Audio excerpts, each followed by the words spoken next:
We will call the meeting to order at 6:16.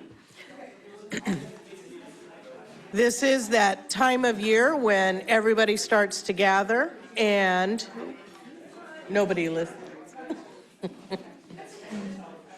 So we will get started so that we have a lot of business, and we want to be sure to have the time to have space. And so as we go through tonight's meeting, one note that I want to make is that we did receive an email from David Lowther that he needs to immediately step down from the board.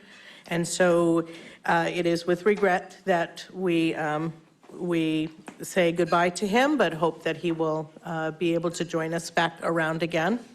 This is an evening of lots of celebrations here at U32, and it's an evening where it seems like spring has sprung into summer, and then tomorrow or the next day we'll go back to winter. But so welcome all.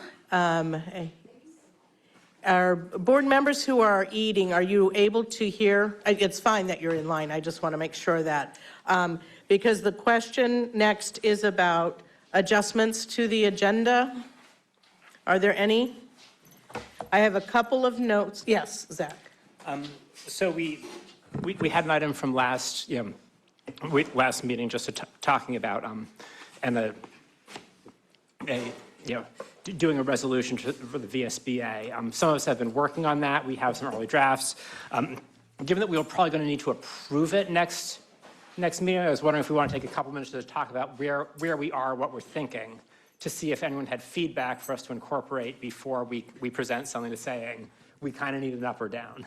All right, so you're requesting that under board operations there be a resolution Yes. pre-discussion. Okay. The other note I want to make as well is that there wasn't I have an older packet that I printed out, so in case anybody else printed out an older packet of the board meeting, it does not contain one of the nomination sheets. And so if you have a packet that's over there or online, then you will see that there are 3 nominations of hires in the packet. So just for your information as we go into that. The other question, and this is a question for the board, it was noted that the Rumney-Doty memo, which is under reports, if it's placed under reports, does not lend itself to an in-depth discussion by the board around it. And so to move that to board operations as well so that we could have a more lengthy discussion that might be needed. So is there a, I'm just doing a straw vote first. Is there interest in doing that? Yes. Okay. All right. So we'll move that because I will ask for a motion to accept the additions and modifications to the agenda. So moved. Second. All those in favor? Aye. Opposed? So ordered. We are going to move into the section of it's different than public comments. It's the opportunity where when questions come up, the board can answer, administration can answer. It does have a 30-minute time on it.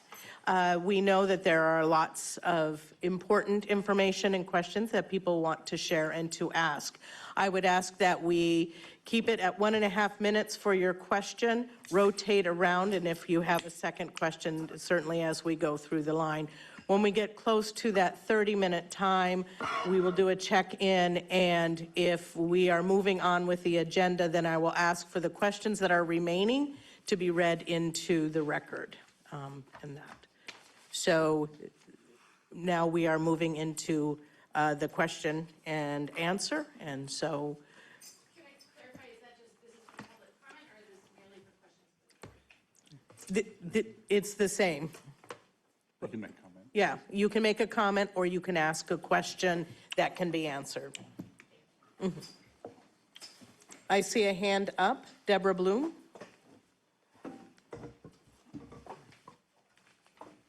Hello, thank you. I'm actually just going to read a public comment. My name is Deborah Bloom, and I'm a Worcester resident with a rising 6th and 3rd grader at Doty. Many of you might recognize me. I've spoken at these meetings over the last 3 years, sometimes with a chart behind me demonstrating the vast difference in wealth between Middlesex and Worcester. Other times in favor of voting to close our beloved school here in Worcester. Needless to say, I've been engaged in these conversations at some point since 2016. We've been sitting in change and uncertainty in Worcester for many years. So believe me when I say, I understand change can be difficult, especially given the timing of the most recent announcement. I appreciate that the administration is making this decision with a focus on hopefully longer term. We live in a very changing world, but longer term stability and more importantly, the educational quality for our children. For my own children, one of the most important needs right now is consistency. Over the past 3 years, they've experienced repeated disruptions and changes in their school experience. Consistency matters deeply for children, not only academically, but socially and emotionally. Predictable environments, stable peer groups, and sustained educational structures help our children build confidence, relationships, and a sense of belonging, building up that resiliency that we know is so important for a productive life after school. What stands out to me about this proposal is the commitment to creating stable for at least the next few years, stability for the next few years.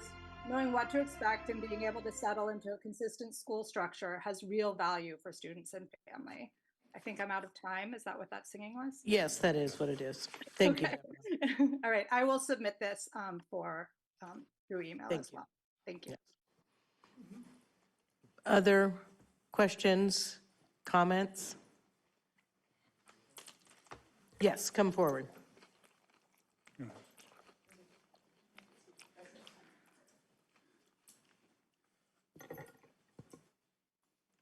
Hello, I'm Katie Marshall, Middlesex parent. I don't have to restate what Deborah said. We all understand the stresses all of you are under. The sentiment that I've heard shared recently among Middlesex and many Worcester parents is not that this proposal is something they're opposed to as a knee-jerk reaction, opposition to consolidation, but in the process that it came about with this decision first, input later process, and the precedent that that sets when we all know we are going to need to have many reconfiguration and consolidation conversations coming up. And if this is the way decisions are going to be made this late in the school year, it is not a good precedent that any of us want to get behind. And I worry that this breaking of trust, if it moves forward, will impact those conversations and the efficacy of those conversations that we all know we're going to need to have. I know there's many other concerns here that are going to be shared, but what I keep coming back to is that for a group that has said it needs to be transparent and student-centered around decisions, this, and always involving community, this is in no way any part of that. And I think what we're all asking is that the board use its very clear power here to pause this decision until it can be properly vetted with community and the students who are going to be impacted. We all know that this shared principle potentially makes a lot of sense given staffing changes and the makeup of these two schools. But that the moving especially of these 5th and 6th grade students back and forth is not something that we even can guarantee for a large amount of time, and we need to consider their transition to U32 coming up. Thank you. Thank you, Katie. I did see another hand. Yeah, please come forward.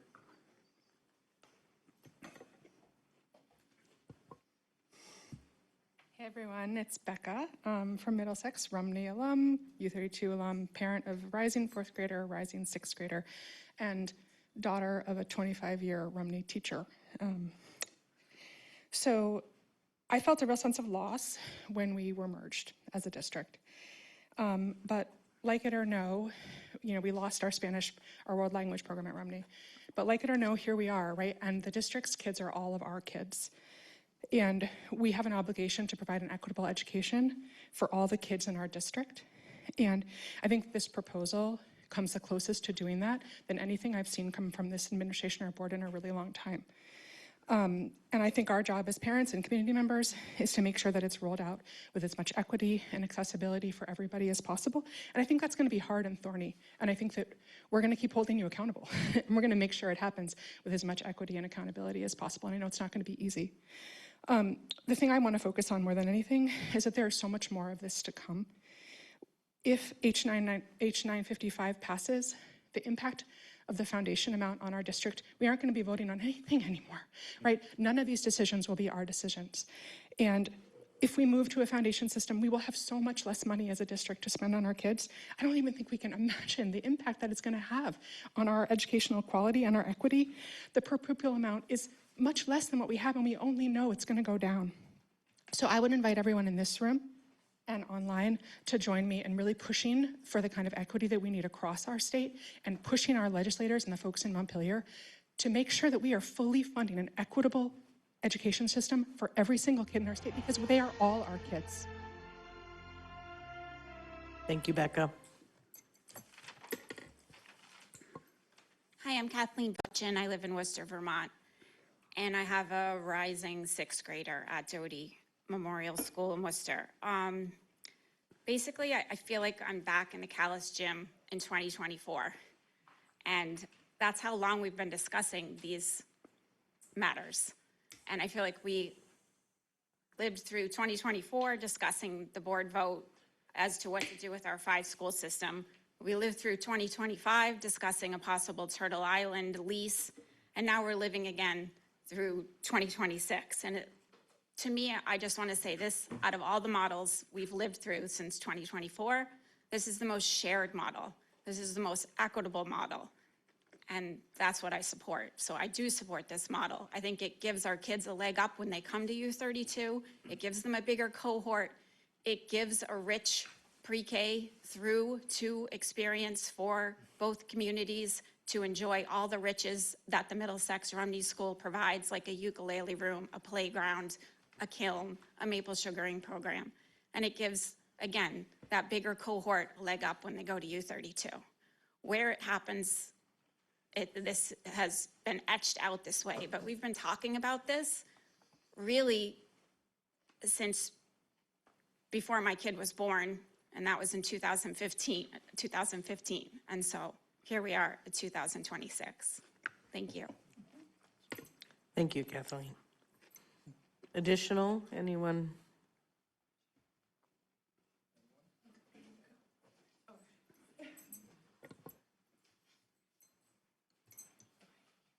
My name's Heather Flood. I have a student at Rumney going into 5th grade.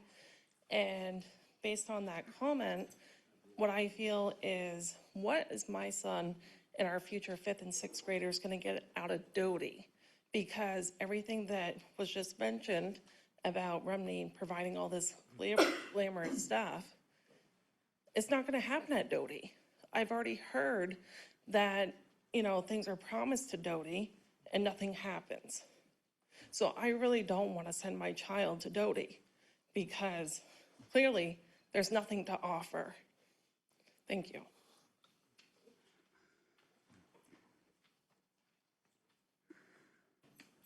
I just want to clarify, this is questions, not comments, right? I got both. So You can do make sure. both.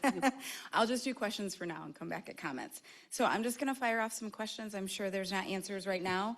But first, I am Sarah Lund, and I am a resident of Middlesex. I have 3 children who attend Rumney School.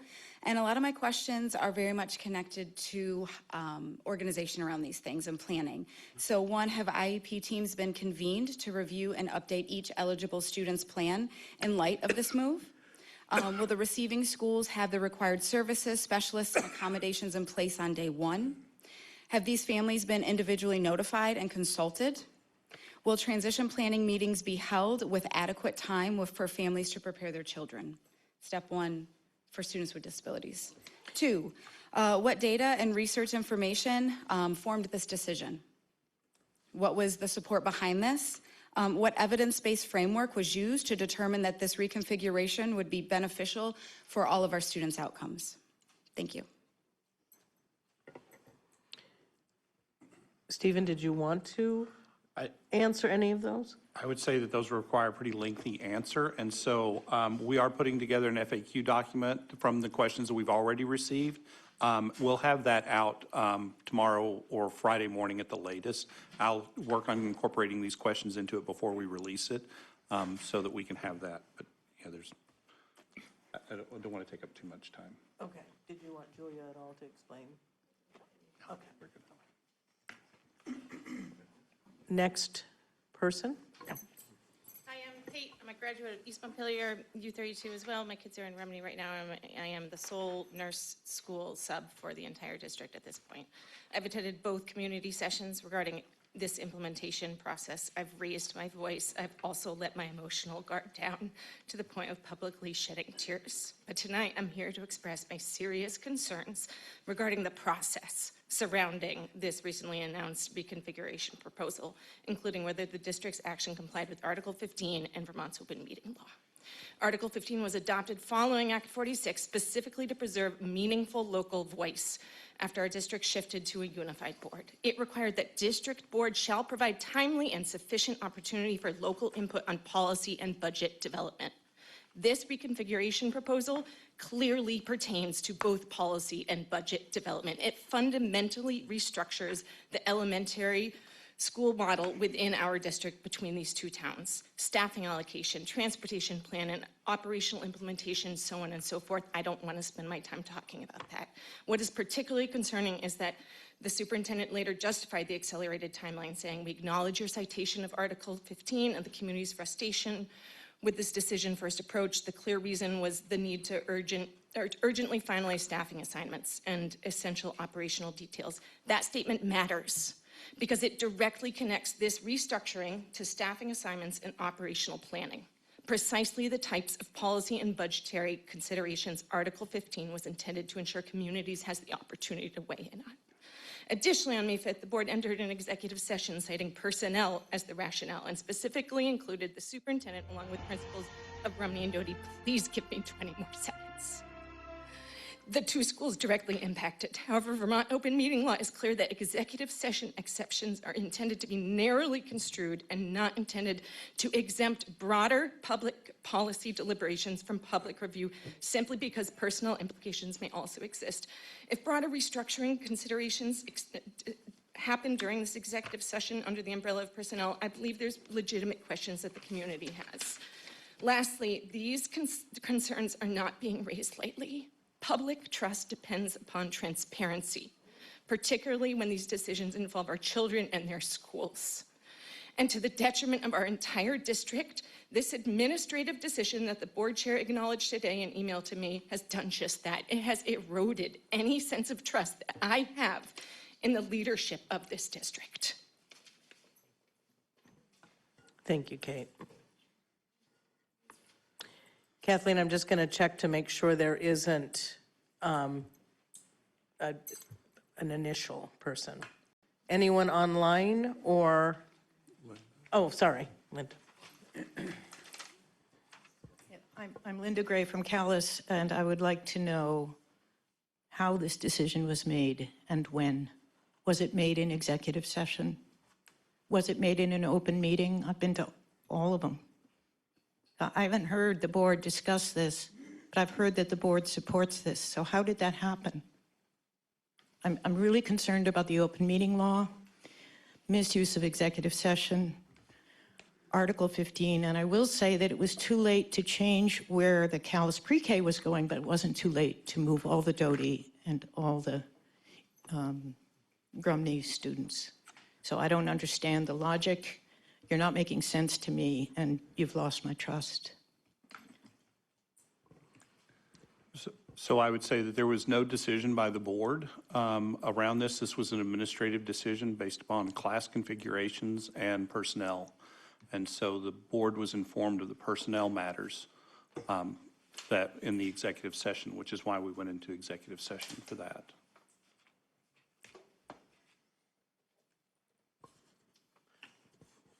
Hi, I'm Teal Church. I live in Middlesex, and I guess I echo the sentiments of many of these other parents behind me. I don't really understand how you all are able to make a decision like that without any public comment or input whatsoever.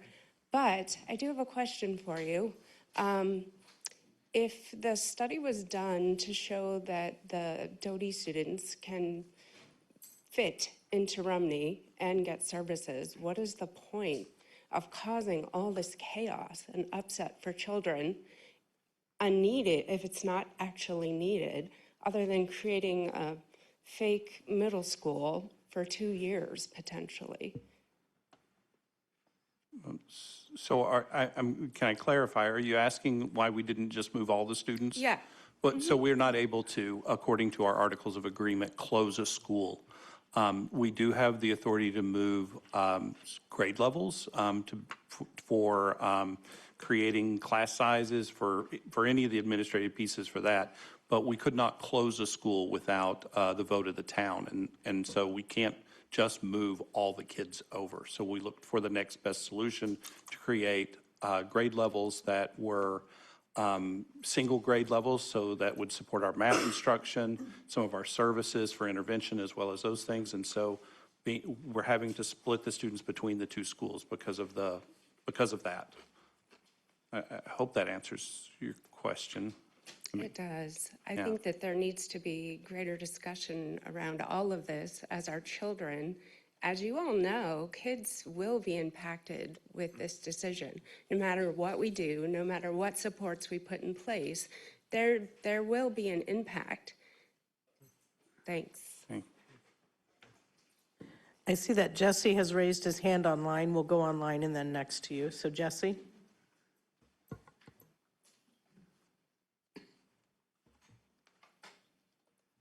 He's muted, I think. Are you able to unmute, Jesse?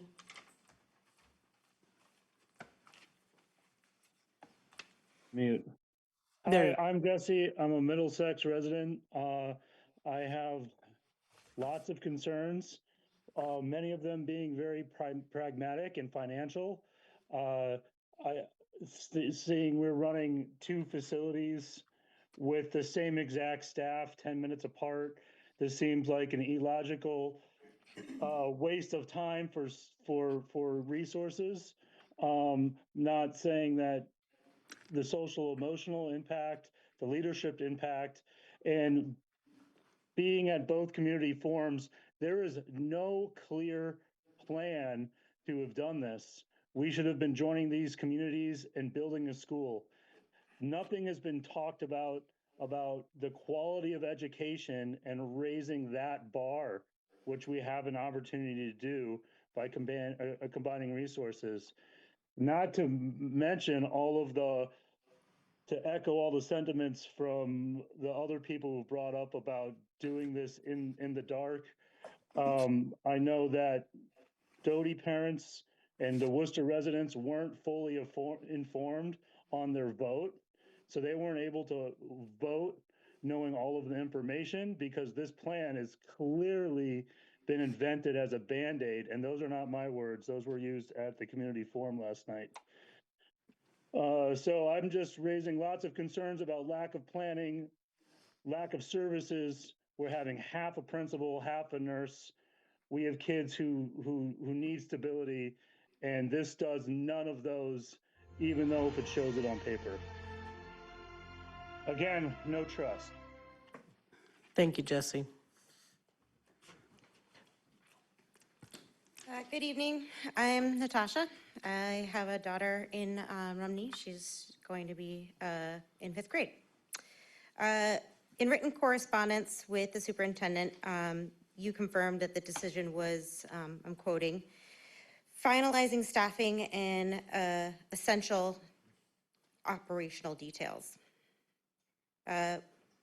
Your board policy states from policy 824 that the school board establishes policy and the superintendent manages operations in accordance with the board's policy. This reconfiguration involves major grade restructuring across 2 communities, transportation changes, staffing reallocation, budget changes, and fundamental changes to the school's identity. This reconfiguration is significant. The 130-plus community members who have signed a petition and many more who have written to the board directly believe that it is deserved of a board-level discussion before public process begins and before implementation is even discussed. By the district's own account, that did not happen. Tonight is an opportunity that we hope to demonstrate that this board isn't governing with the community, it's governing over it. Thank you. Thank you, Natasha. Grant?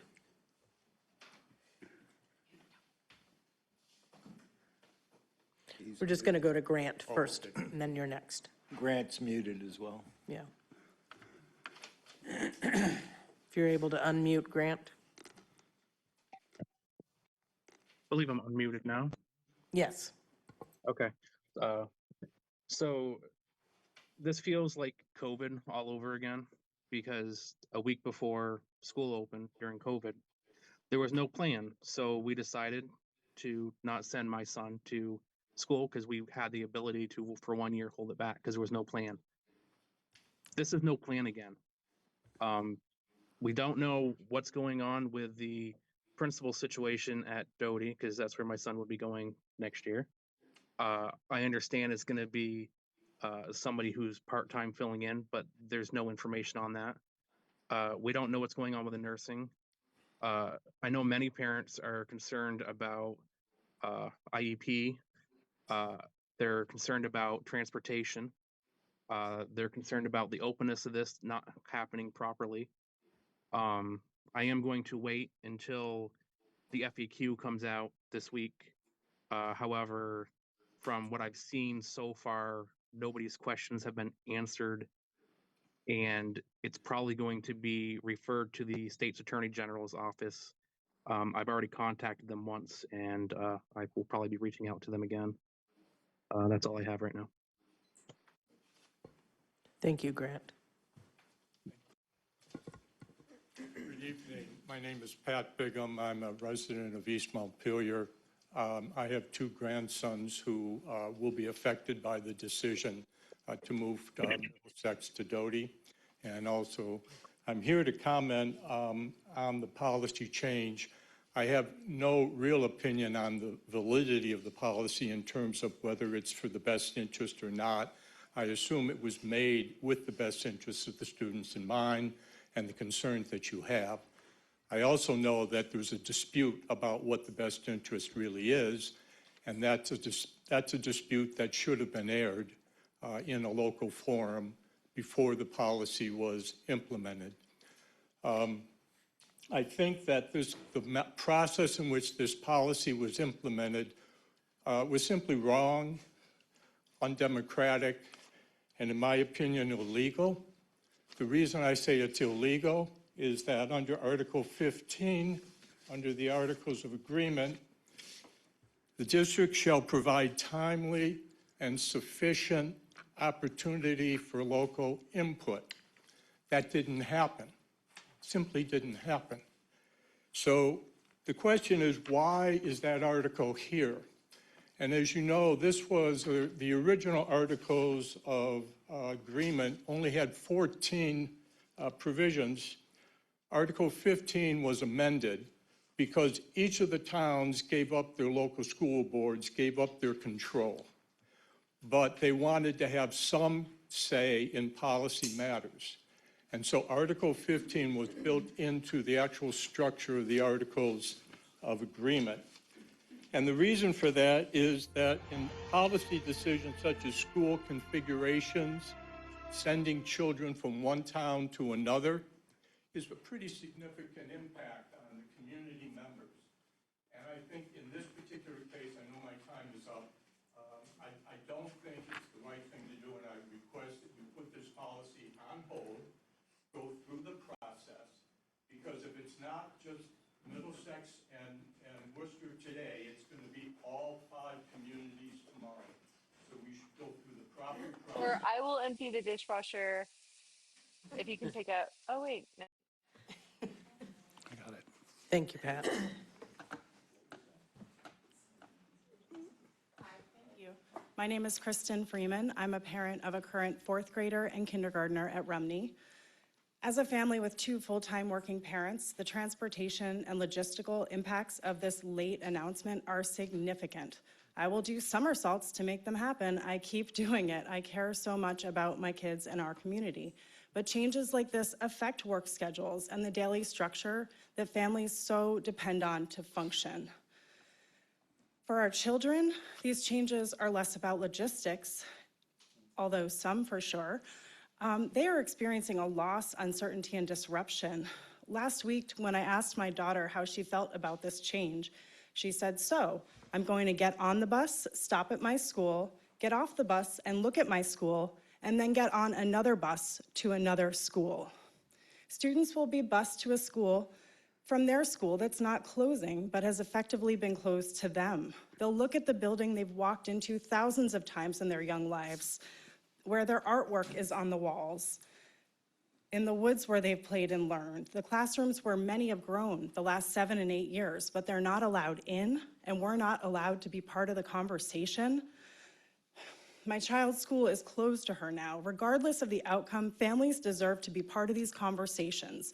Part of the definition of equity is including the community that you are involving in the decision. I'm deeply concerned about this reconfiguration and the disruption. And as one specific example, my daughter's class, this rising 5th grade class, had a substitute teacher for almost all of the 2023-2024 school year. At no fault of that teacher who stepped in at a difficult time, this was so disruptive, and data on the report card is showing we are just now rebounding from that and showing progress. I do not want to break that. If I could have 10 to 20 more seconds. Continuity matters. Impacted families should be engaged before major configuration changes are announced. Even if some authority exists to do this, we should be part of the conversation. It has huge impacts on our lives. I just ask that the district really think about that and really commit to being transparent and including us in the conversation before making this significant configuration change. Thank you. Thank you. We have about 3 minutes left, which would be time for 2 more. Timothy?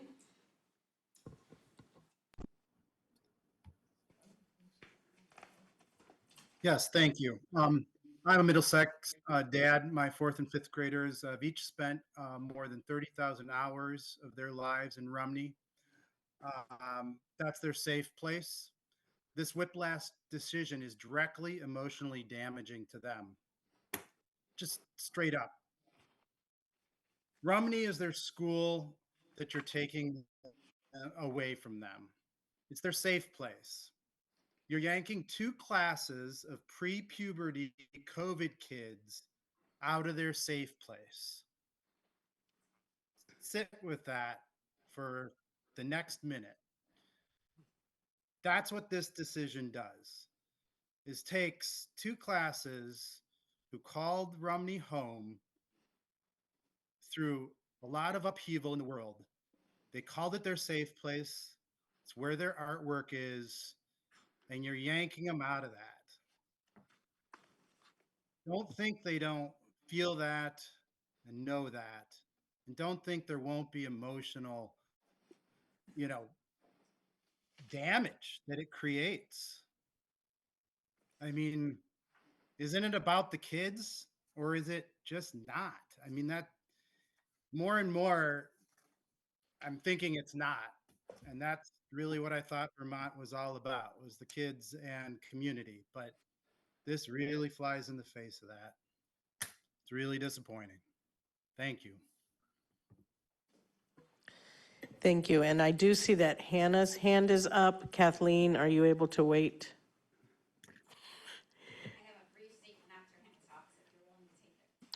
Okay, I'll give you 30 seconds. Will that work after Hannah's? Okay, so Hannah? Hi there. I have a comment I'll read. I timed it. My name's Hannah Brown. I live in Middlesex. 2 of my kids will be transitioning to Doty next year. One will start pre-K at Rumney. I urge the board to remain committed to this new configuration. My kids will do some grieving around the change in their expectations, but we're also looking forward to knitting our 2 communities together. Worcester is a vibrant community and Doty is a cherished school, and I believe wholeheartedly that there is a lot to look forward to. I'm relieved that my rising fifth graders large class will be split into a more manageable size. And I'm also glad my rising sixth grader will have the chance to retain her single grade as they prepare for the world of middle school. They'll also gain some fresh faces in their peer group. While a 3-year time frame may come as a shock to some, the changes in staffing and programs over the last few years have been really stressful. And I personally am grateful for this modicum of stability. I'm also grateful that the administration is not sugarcoating the difficulty of the larger forces restricting their planning beyond that 3 years. To me, this builds trust rather than eroding it. Specifically, having a school nurse only at Rumney and Doty with the goal of checking on both schools once a day for most days, to me is a large improvement over the last 2 years. I think that we're feeling the Band-Aid ripoff after what I see as the metaphorical surgery of the Act 46 merger. Each school will always have its own feel, but the autonomy that existed before Act 46 is gone. I think trying to face 2 different directions at once is going to keep us stuck, and this is really hard. I think there's a lot of grieving to do, but I hope the board and the administration can stay clear and committed so we can find our footing in this new reality. Thanks. Thank you, Hannah. All right, Kathleen. I'll try to speed talk. Kathleen Bookchin from Worcester. I just want to say that our 5th and 6th grade program at Worcester does provide eco. We have a river in our backyard, and we have a community service project for our 5th and 6th and 3rd and 4th graders. We love our home in Worcester. I'm trying to keep this not personal, but I've been insulted now at this meeting, and I was insulted in my face at the Middlesex meeting. Everyone deserves equal, shared access to public education, whether they opt to utilize that access or not. This shared plan keeps Rumney open, alive and blooming. It also keeps Doty open. This shared plan grows rural Vermont kids. This shared plan builds on community we've built. We've also been sharing the load and paying for all 5 schools for 8 years since Act 46. So again, I support this shared plan. Thank you. Thank you all. And we do have public comments again at the end of our meeting. Excuse me. We'll now move into the section of reports. The superintendent, and reminder that 3.2 has been moved down. So you want to take us through those reports? Yeah, just real briefly, I gave our preliminary projections for enrollment for next year. These will change. I want to be really clear that that is where we are at this moment in time, but we tend to see fluctuation in this. It is not going to be a change that goes from a loss of 76 students to a gain of any students. That I want to just be clear that this is just a projection as to where we are right now. It gives you class sizes for each of the schools as we see them right now. And so I don't know if there were any questions around that. Yep, Chris? So you noted that with the Berlin kindergarten class may reach enrollment levels that require an additional classroom? Correct. And what numbers are we talking about? And why additional classroom as opposed to moving students potentially if there's capacity in another school? So, so Berlin enrollment jumped in the last week in the kindergarten level to 21. It was under 20. And so when we get to about 22 students, we start to look at having to split that that classroom. So we would not wholesale move all of those kids to another location. And when we're looking at this right now, East Montpelier has and Calais together will be split into 2 kindergarten classrooms as well. And so I think when we look at our kindergarten classroom size across the district, like we're all of our classes are looking to be in that anywhere from about 12, if we do split the Berlin class, to about 16 at the Doty-Rumney combination. So we haven't split any grade levels within any of our schools. So we've never taken a grade level of kids and split them in half or split a certain number of them and sent them to another school. We've wholesale moved a grade level when we've done that in the past. So we've moved all of the pre-K students from one school to another. We've moved all of the kindergarten students from one school to another. And that's what we're proposing as part of this, the Doty Rumney piece as well. Okay, so would this require additional staff? It would. However, we're looking at our current staffing as we have some attrition throughout the district. And are there ways that we can use existing positions so that we do not have to add staff that would increase our fund balance need at this point in time? Okay, thanks. Yep. Go ahead. I was going to say, if there's no other questions on that, I just, the next few pages to the superintendent's report was just giving you where we were when I put this report together in legislation. It's already starting to change. I highly encourage the board and the community to keep an eye on not necessarily H955, which is the ed bill that's associated with Act 73, but instead the yield bill is the one that is the more interesting one for us to watch. It is language in that bill will change the threshold amount of spending. I've been trying to watch the Committee on Conference because that's where they're at right now. They haven't really said a whole lot about what they're thinking on this, but we are very close to the threshold in our per pupil spending right now. Should they lower that threshold, that will be money that we will have to make either reduce by or we would be double taxed on. And so the issue that we have to remember, and it's very hard to hold all these things at once, I understand that, is that with a declining student enrollment, our per pupil costs go up. And that means that our per pupil cost would be higher than the threshold at the same time that the threshold was being lowered.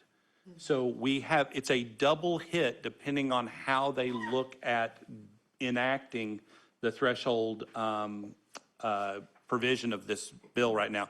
The Senate might hold us harmless for some of that. The House does not in what they've been talking about. So I have no idea where this is going to go.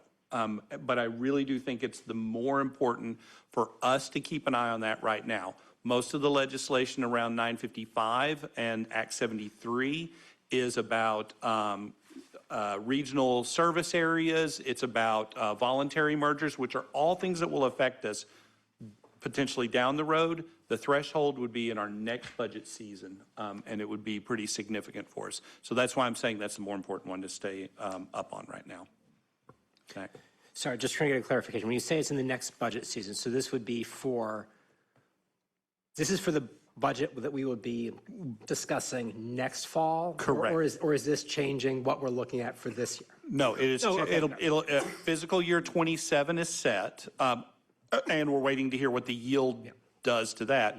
This would be for the next budget that we develop for FY28. Thank you.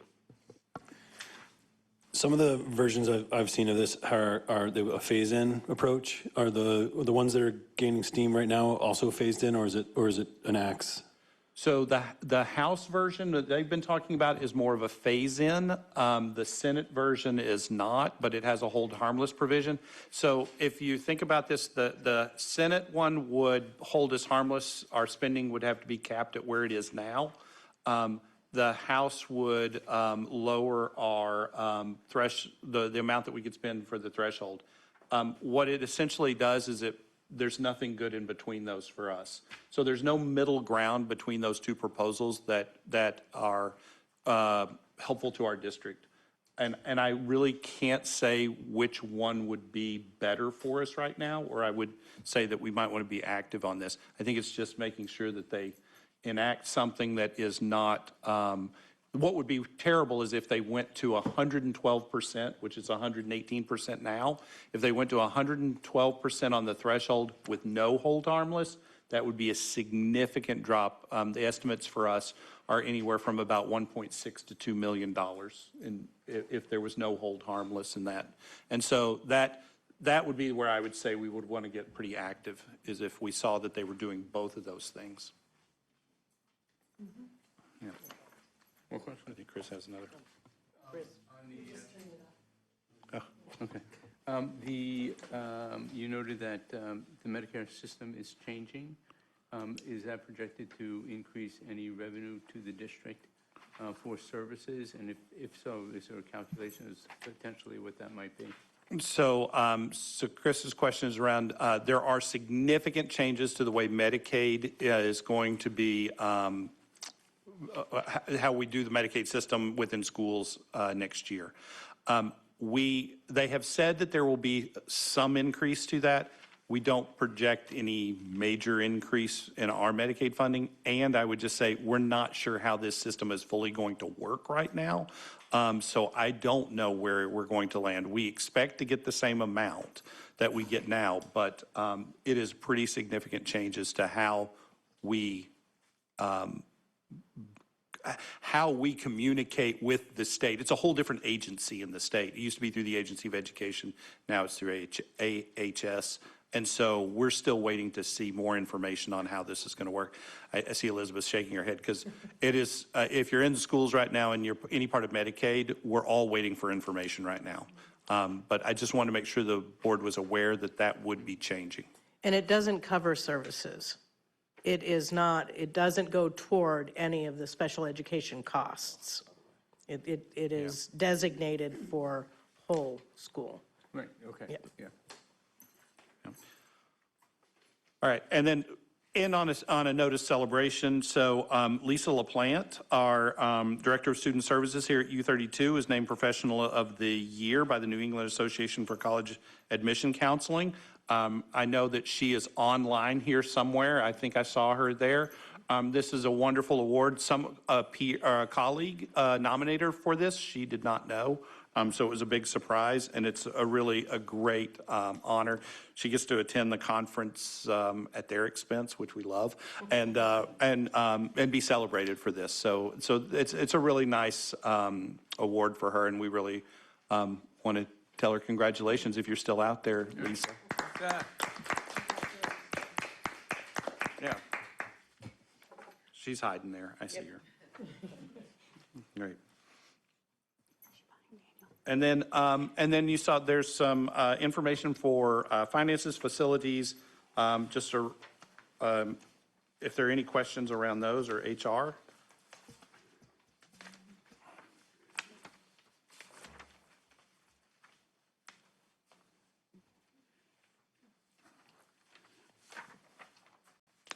Going to keep moving. Curriculum, any questions around that?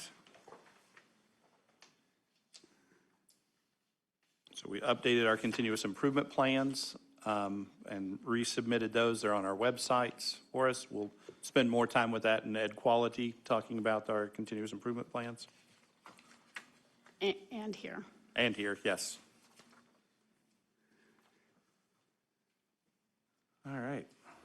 That's the central office report.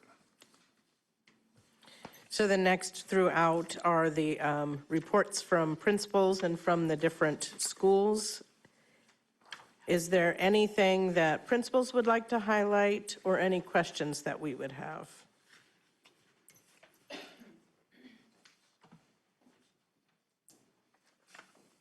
Okay, let's see, any? Lots of busy, hard work going on in our schools. Yeah, and I just take a quick look at the celebrations and upcoming events. You know, board members are always welcome to attend, just not more than 7 of you now. It's because there'd be a quorum. But certainly take an opportunity to see some of those wonderful things. Also, just as a reminder, I felt like I said it, but had a couple of questions. The last day of school for our students is the 17th, and the teachers is the 18th. I'm sorry, I got to say that right. So it's a half day on the 17th for our students. That gets us to our 178 days, and then the teachers will be here for their final in-service day on the 18th. So this is typically something the board gets a memo on and we approve it. Will we be seeing that and taking action on it at some point? I can provide that. I didn't see that that was a memo but I can provide that. In years past, it has been a memo. It usually comes the same time we get the calendar, and we typically approve both. And I know when we did the calendar last time, I asked because I noted that it was missing, and I was told that we would get it later. I'm just curious. Apologize. I will have that for you. Any other questions about the reports? Are we going to talk about the report to the board on the implementation policy for Doty and Rumney? That was part of our package. For what? I didn't hear you. For Doty and Rumney? The discussion. Oh, it was Oh, moved. Operation, okay, Yes. thank you. Yes, sorry, couldn't hear you. Thank you, Jack. The community schools report. I don't know if there are any things, is there a timeline around this part of it? About the school-based health exploration? Yes. Not yet. We're still working. So the Central Vermont Medical Center has people that have been working with us on this. They have had a change in some of their administration. And so our timeline on this is kind of waiting for them to restructure a little bit. But these are some of the pieces that we will be doing. And our nurses have been working with people already. So it's just kind of a little bit of a pause right now as we get restructured. We have part of this, there is a small grant that one of the organizations has that's going to help us with some of the implementation of this as well. I say small, it's like $10,000, so it's nice, but not a lot. Why are there no Rumney items in any of these reports? Are you talking about the principal reports? Yeah. Our Rumney was just not entered in time for the report to be published because it had to be published 5 days in advance. Typically it is, so that's Yeah. surprising. Right. Yes. So the other part that I skipped, and I apologize for that, is student reports. I had heard that Lay emailed to say that he was not feeling well, so stayed home. I did not see an email yet from Catherine and Elise, but I'm sure life is very busy for our students in that.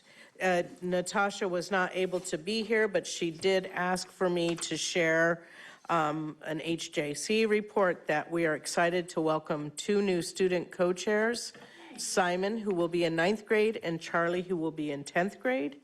They will help Jen and I draft, I being Natasha, they will help Jen and Natasha draft an agenda and facilitate the last meeting of this school year. Additionally, we celebrated the amazing work that has come out of the 6 years that Shelley has been working with our district, including conversations regarding what the work looks like moving forward. At our next meeting, we will be looking at our work plan for next year with a focus on how to bring a more diverse student voice into the work in alignment with other student groups. Flor was also at the meeting and she wondered if you wanted to add anything. Yeah, good evening, everybody. Apologies for joining remotely. I think the meeting, the most significant part is having co-chair students and the work that would bring, and just having the students come to every meeting on their callback time has been really meaningful and added a lot to all of us as grown-ups, because they are so thoughtful and in some ways way better to really understand the needs of their peers and their schools. So super excited about that.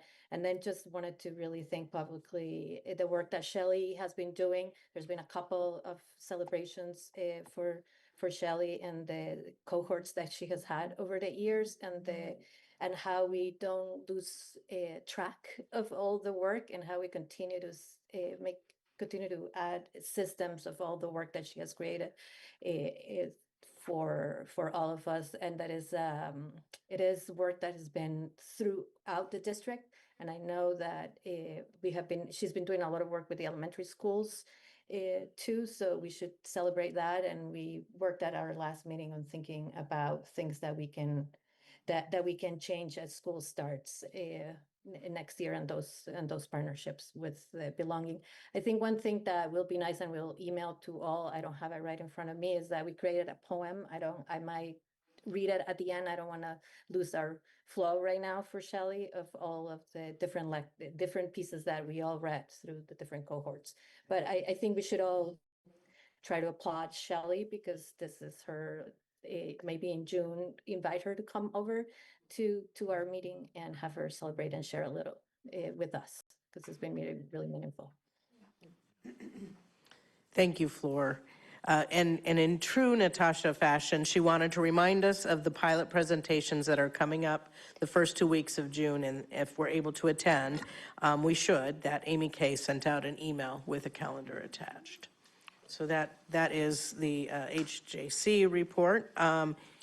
Andrew was not, he's online, but he's also, he's tag teaming, taking care of the kids.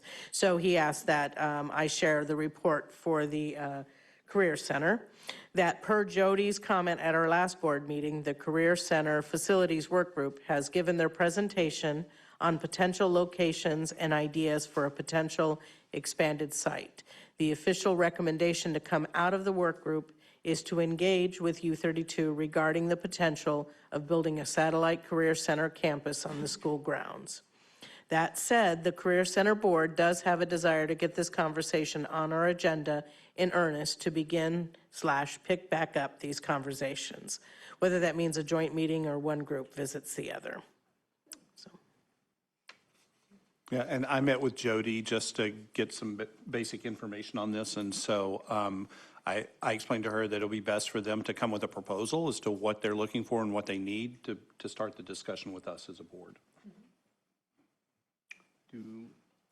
Are there any, sorry, has this been raised before in terms of a facility location here? And if it has, were there certain things that U32 and the board came to, or at least the district came to, that would just want to kind of steer any potential proposal from the Career Center as to where and when, or where anyway, on the campus? Yeah, so when they first started their process for building a new site, so this is their more recent piece. You remember they had the bond vote for it to be up on Baptist Street up in, yeah. And so during that process, the U32 site was one of their many options that they looked at. So they did present some basic information to us about what it might mean, but they decided to go off and pursue the other site instead. So we had some very preliminary stuff. We made no decisions. They didn't make any ask of us at that time. And so all we did at the time was just notify the board in the process that they were considering. And so my question is going more to whether it makes sense to have some preliminary discussion in terms of our facility and where any proposal might fit in terms of, for us, so that the proposal isn't coming in and saying, oh, that won't work. It'll be a proposal that presented that will work with some just preliminary discussion about how we want the facility, our facility to work. Does that make any sense to what I'm? Yeah, so that's what we've asked them to do, is just come and tell us, what do you think, what is it that you're looking for, and where do you think it would be located? What are the requirements that you have? That's where we're at in the whole process. Okay, what I'm saying is that I think we reached out and we're proactive with them, letting them know what would work for us as well, so that we're not responding to them and saying, oh, no, so kind of coming to a collaboration, I guess, I hear what you're in terms saying. of the presentation. Yep. Yeah, I'm thinking along the same lines as Chris, I think, and yeah, it seems appropriate to do some pre-work, maybe with Chris and those familiar with this whole parcel, because I guess, other Chris, not this Chris, no offense. It seems, I guess I'm wondering about a future scenario where we're contemplating building two additional buildings on this campus. And if we give the best/only building site to the Career Center, and then we have so many high schoolers that we have to build a middle school up here as well. And we are hamstrung because we've given the, really the best site away, or we're compelled to face higher site costs because we've given the best site to the Career Center. It just seems like we wanting to understand sort of our full menu of building sites and their pros and cons. Yeah, so there's a limited number of spaces that you could build on this site. I think that for us, I appreciate the optimism, Daniel, of having both a middle Always school an- and a Yeah. high school here. I would also point everybody back to those enrollment numbers and look at those and realize that U32 is a building that's built for just less than 1,000 students. And the total enrollment next year is going to be just above 600. And that's includes the students who are doing early college and Career Center and all of that as well within those numbers. And so I think utilizing the building first is going to be a big part of any planning that we do in the future before we even say build anything else on this site. Yeah, I don't know if this is is where Daniel was going with it, but this is where I'm going with it. So I may be stealing his idea or may not. There's certainly been chatter around larger regional high schools, not just potentially us in Montpelier, potentially us, Montpelier, Twinfield, and Barry. And so I don't think it's crazy to think of a scenario where this building would be full. I think it's a ways out. But when we're talking about buildings, I think at least thinking about ways out is probably not a bad idea. And I would say that one of those other buildings also could be the middle school for the region, or even a couple of those buildings could be, as we have some regional middle school spaces as well. It won't be just our space that's the one that's being used, it's all of them. Floor has her hand up. I just wanted to add to that, that it is not, if we really think about our core values and even just the criteria that we have developed as a board, the work that you're seeing now, that option of a multi-campus came from the work of a small task force that the Career Center put together. So because we couldn't have that successful bond vote, right? This option came up. It doesn't mean that we are stuck with it. It means that we can explore together what that would look like. And if we are having the foresight of thinking about a comprehensive high school, we are setting ourselves for the future, and we are serving our kids how we should be serving our kids. So I think instead of embracing this about what is just best for us, is what is best for our region, what is best for this area. We have 6 sending schools that are sending kids to the Career Center. We have, and I don't have the numbers in front of me. This is a multi-campus idea, and it's how do we sustain public education with a comprehensive career and technical education, which is a path to graduation, right? It's a path to career. It's things that we believe in too. So I'm not saying that we're wrong in the way that we're approaching it, but we should approach this as how can we partner? I don't feel like we're giving away our land. We are serving the students in our area. How do we all together do that better? So coming all together at the table is my thought. I think we have been part of this conversation. We are one of the sending districts to the Career Center. Thank you, Flora. And I think since you are right up front, if you could do the VSBA report. Yeah, I got to mute myself. I'm going to be brief because Stephen already covered a couple of things. One, in your packet, in your update from Vermont School Boards Association, if you could spend a couple of minutes, feel like we have you can either join a live session with Dave Youngs, because we're in the middle of creating our strategic plan for Vermont, updating our strategic plan because it's coming to a sunset after 5 years. It would take about 10 minutes of your time to fill out a survey. We're asking you to do it before May 30th. I know. So the reason I'm saying that right now is that May 30th is just around the corner. You received this last update and this update. We're having a retreat on June 3rd. It will be really helpful to have your input. And there's some sessions that Dave Youngs is going to hold on May 27th where you can attend in person. H955, what I would say is that nothing is happening this week. They're waiting until next week because, the conference committee, you take a minute to listen to the governor, I believe it was yesterday on Vermont Edition. Just take a minute to listen to that. Is not all about H95, but it is really telling. They are in conversations right now. Nothing is going to happen this week because there's some members out of state and they're still in conversations. Going back to the EO bill, what I would say is that we have both the business administrators, the Principals Association, the Superintendents Association, and the Vermont School Boards Association have submitted testimony, which you can find. I'm happy to email it to the board, but you can find it in online, and it's linked in your update for this week.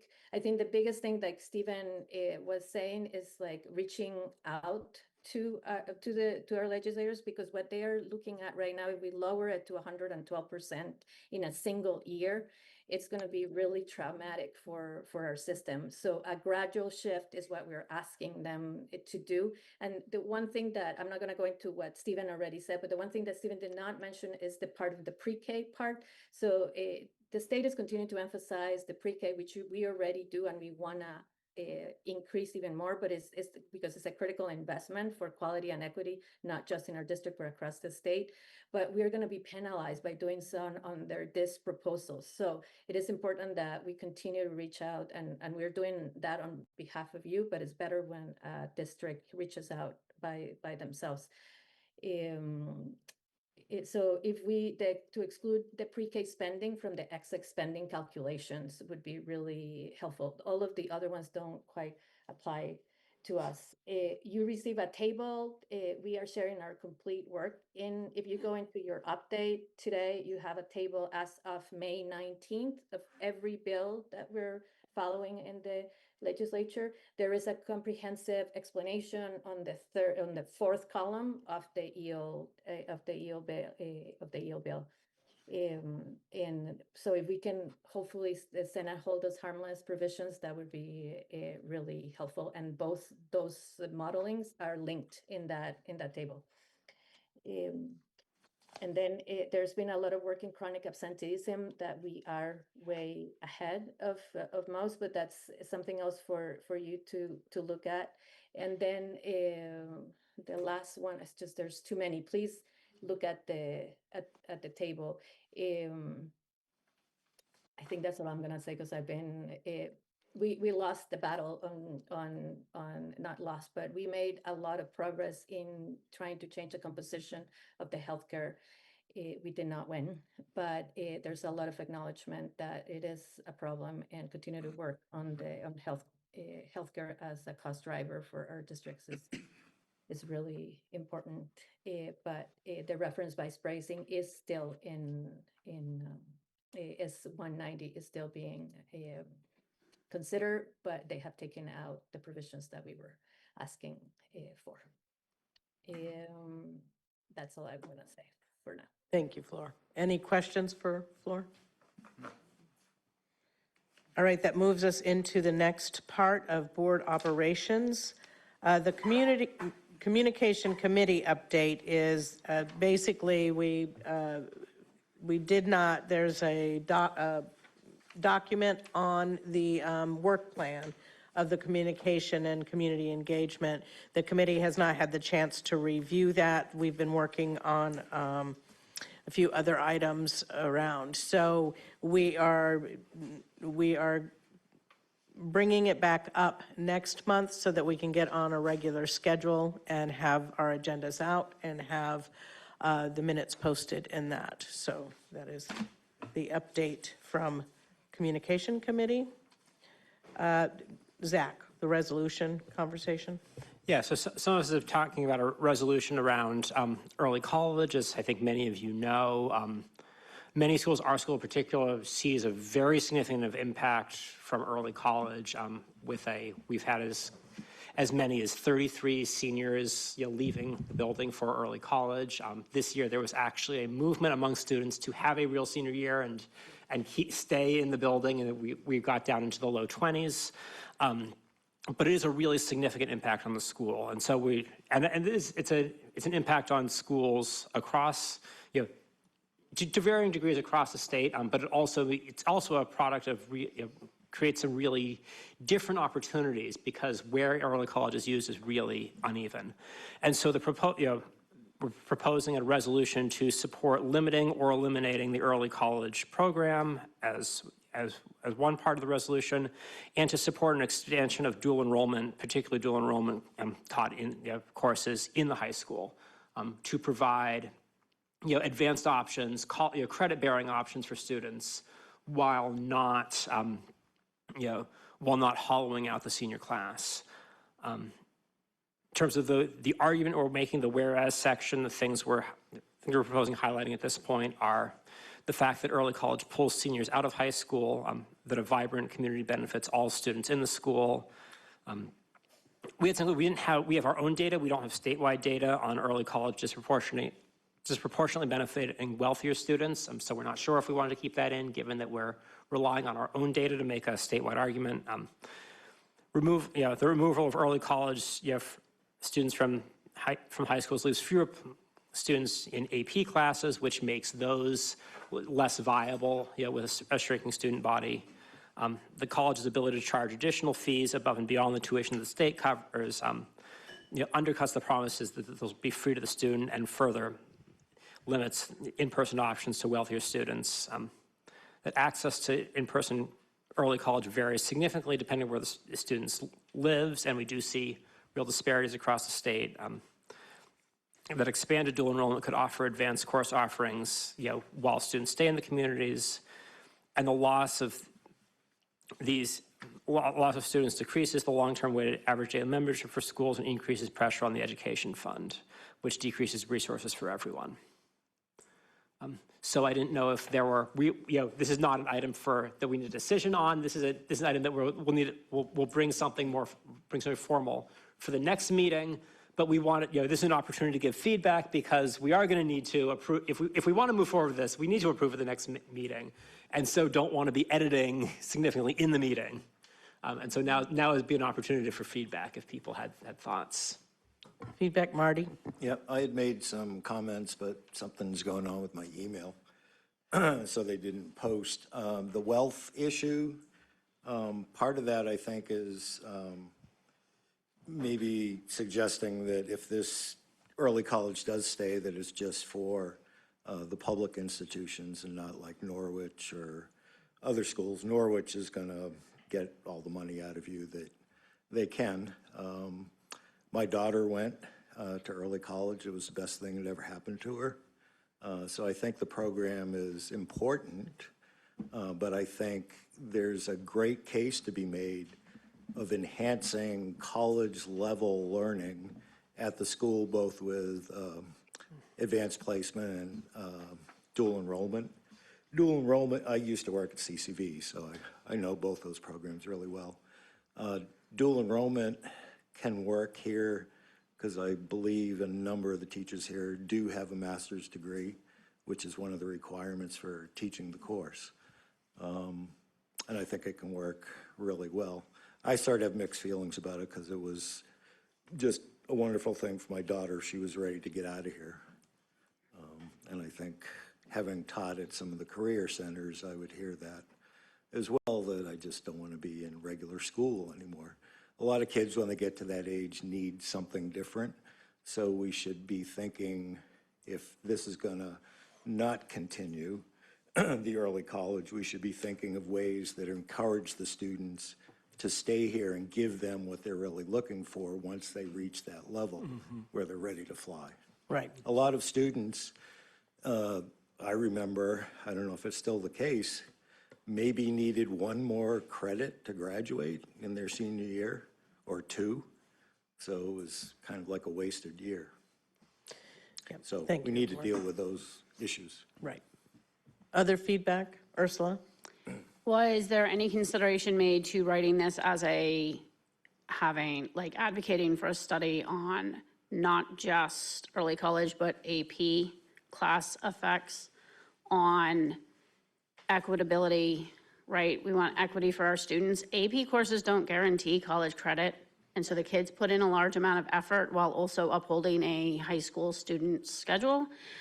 I'm curious about both of them, and then comparing that with dual enrollment courses that other states more heavily rely on to give their students access to college credit.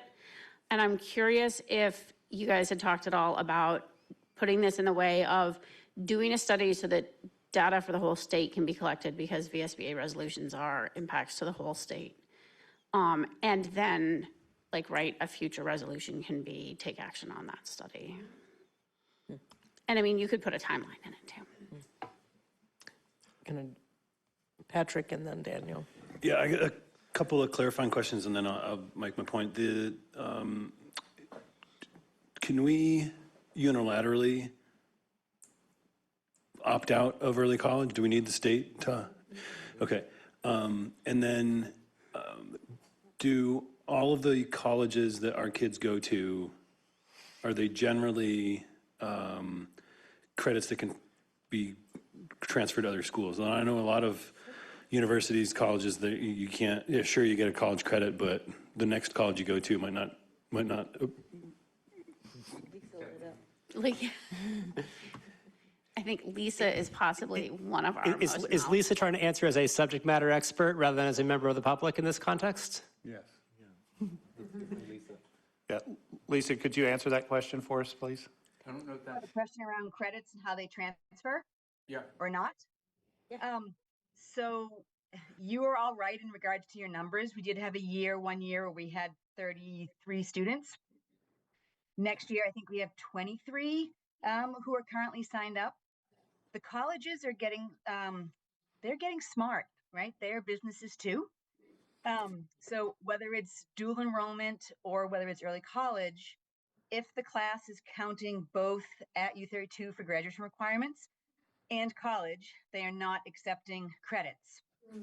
Many schools in the past couple of years, also out of state, have said that they will not accept college classes taught on high school campuses by high school teachers, even though they are adjunct faculty. So it's sort of the wild, wild west. Things are definitely changing.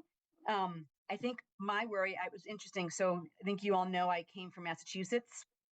They've been doing early college for longer than I've been in Vermont, which is 19 years. And in Mass and New Hampshire, like Vermont, if you take the classes and stay in state, it's fabulous. But if you wish to transfer out, then it does become like things they're not transferring. I spend a lot of time in July writing emails to colleges for our students who went to early college or who took dual enrollment classes, verifying that they did in fact take them on a college campus and they did not in fact count towards their graduation requirements. So I think it was Ursula. I liked her idea of a statewide study to try to figure out what the impact is. I do worry that there are states who've been doing this way longer than us, who have way more students participating. Some schools in other states actually have private ceremonies for their kids who complete early college. So I don't want to be short-sighted and do a disservice to Vermont students because they are going to be competing globally against other students in the entire United States. So I think a statewide study with more information and an informed decision would be the way to go. Thank you, Lisa. Patrick, did you have I appreciate that. It's just I am sensitive to remove an opportunity that we're getting kids. Sometimes the point isn't that they get credit for something; it's they want to try out something. And if we have a structure where a kid could try something out before they commit to a big step, I think that's a positive thing. And so I'm not sure what the answer is. Maybe the study would flush some of this out. But I also want to remind the folks working on this that there was a humongous gender gap, I remember, in the report from our students who are participating in early college, and so I'd like to see that addressed too in the report, because I'd like to know if that's a statewide thing. Daniel? Yeah, I just wanted to point out, like, one of the reasons I feel strongly about, taking some stand with a resolution about this is it just feels a little bit like an abdication of our responsibility as the school district responsible for teaching these kids to sort of roll over and allow this, in my opinion, it feels like a state legislation that there isn't due diligence being done, and the study has not happened. And if we suggest a study, they'll do nothing. If we suggest they do something, they'll do a study. So if we keep the active voice in our resolution, I think that's the most provocative action to take. And there was something else I was going to say that I've forgotten. Ursula, did you have another comment? Based on information we got from Lisa, I had not known that about the realities changing for dual enrollment. I would have amended what I had said previously, that the study needs to cover all of the flexible pathways and how they meet the equitability and the needs of our students, and how we can remove some of the barriers for students if we want to keep these flexible pathways. I think the flexible pathways we have given a lot of our students opportunities to engage with their education where they would normally have maybe stepped away. And so I don't want to block them from getting their education, but we need to find out what is blocking the equitability and how to fix that. I think that's one of the big things. Lisa? Just one other comment, just so you know, previous to this past year, the state didn't have a way to capture information about students as to whether or not they were FRL or needing additional services. And so they just this past year put in more questions that we as school approvals need to put in. So they based on at least this past year's data, they won't have it from previous years, will be able to provide much more data and be able to disaggregate the data that I think that you all are looking for. But just know it's only going to be a year's worth, because prior to this past year, they weren't collecting any of that. So does the resolution group have guidance and information to? Yeah, I guess just more input to us would be great. Lisa, if you have an opportunity to correspond with our committee directly, that would probably be really welcome. But anyone who has feelings or wants to maybe sort of register at some threshold that they feel we need to reach with our information here, so that they might consider supporting the resolution, we would be interested in all that information. Thank you. All right, so then moving on to the next part, which is the discussion of the memo from Stephen about the Doty and Middlesex.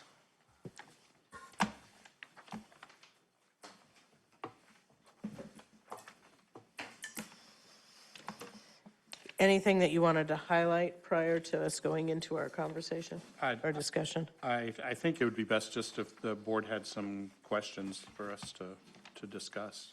All right. Yeah. Board members? Marty? So listening to the comments, there was also a comment when we had a discussion about this, about the process and how it moved. And I remember a comment about the process of who was informed and that there were full stops when certain levels were met, and doesn't seem like any of that happened.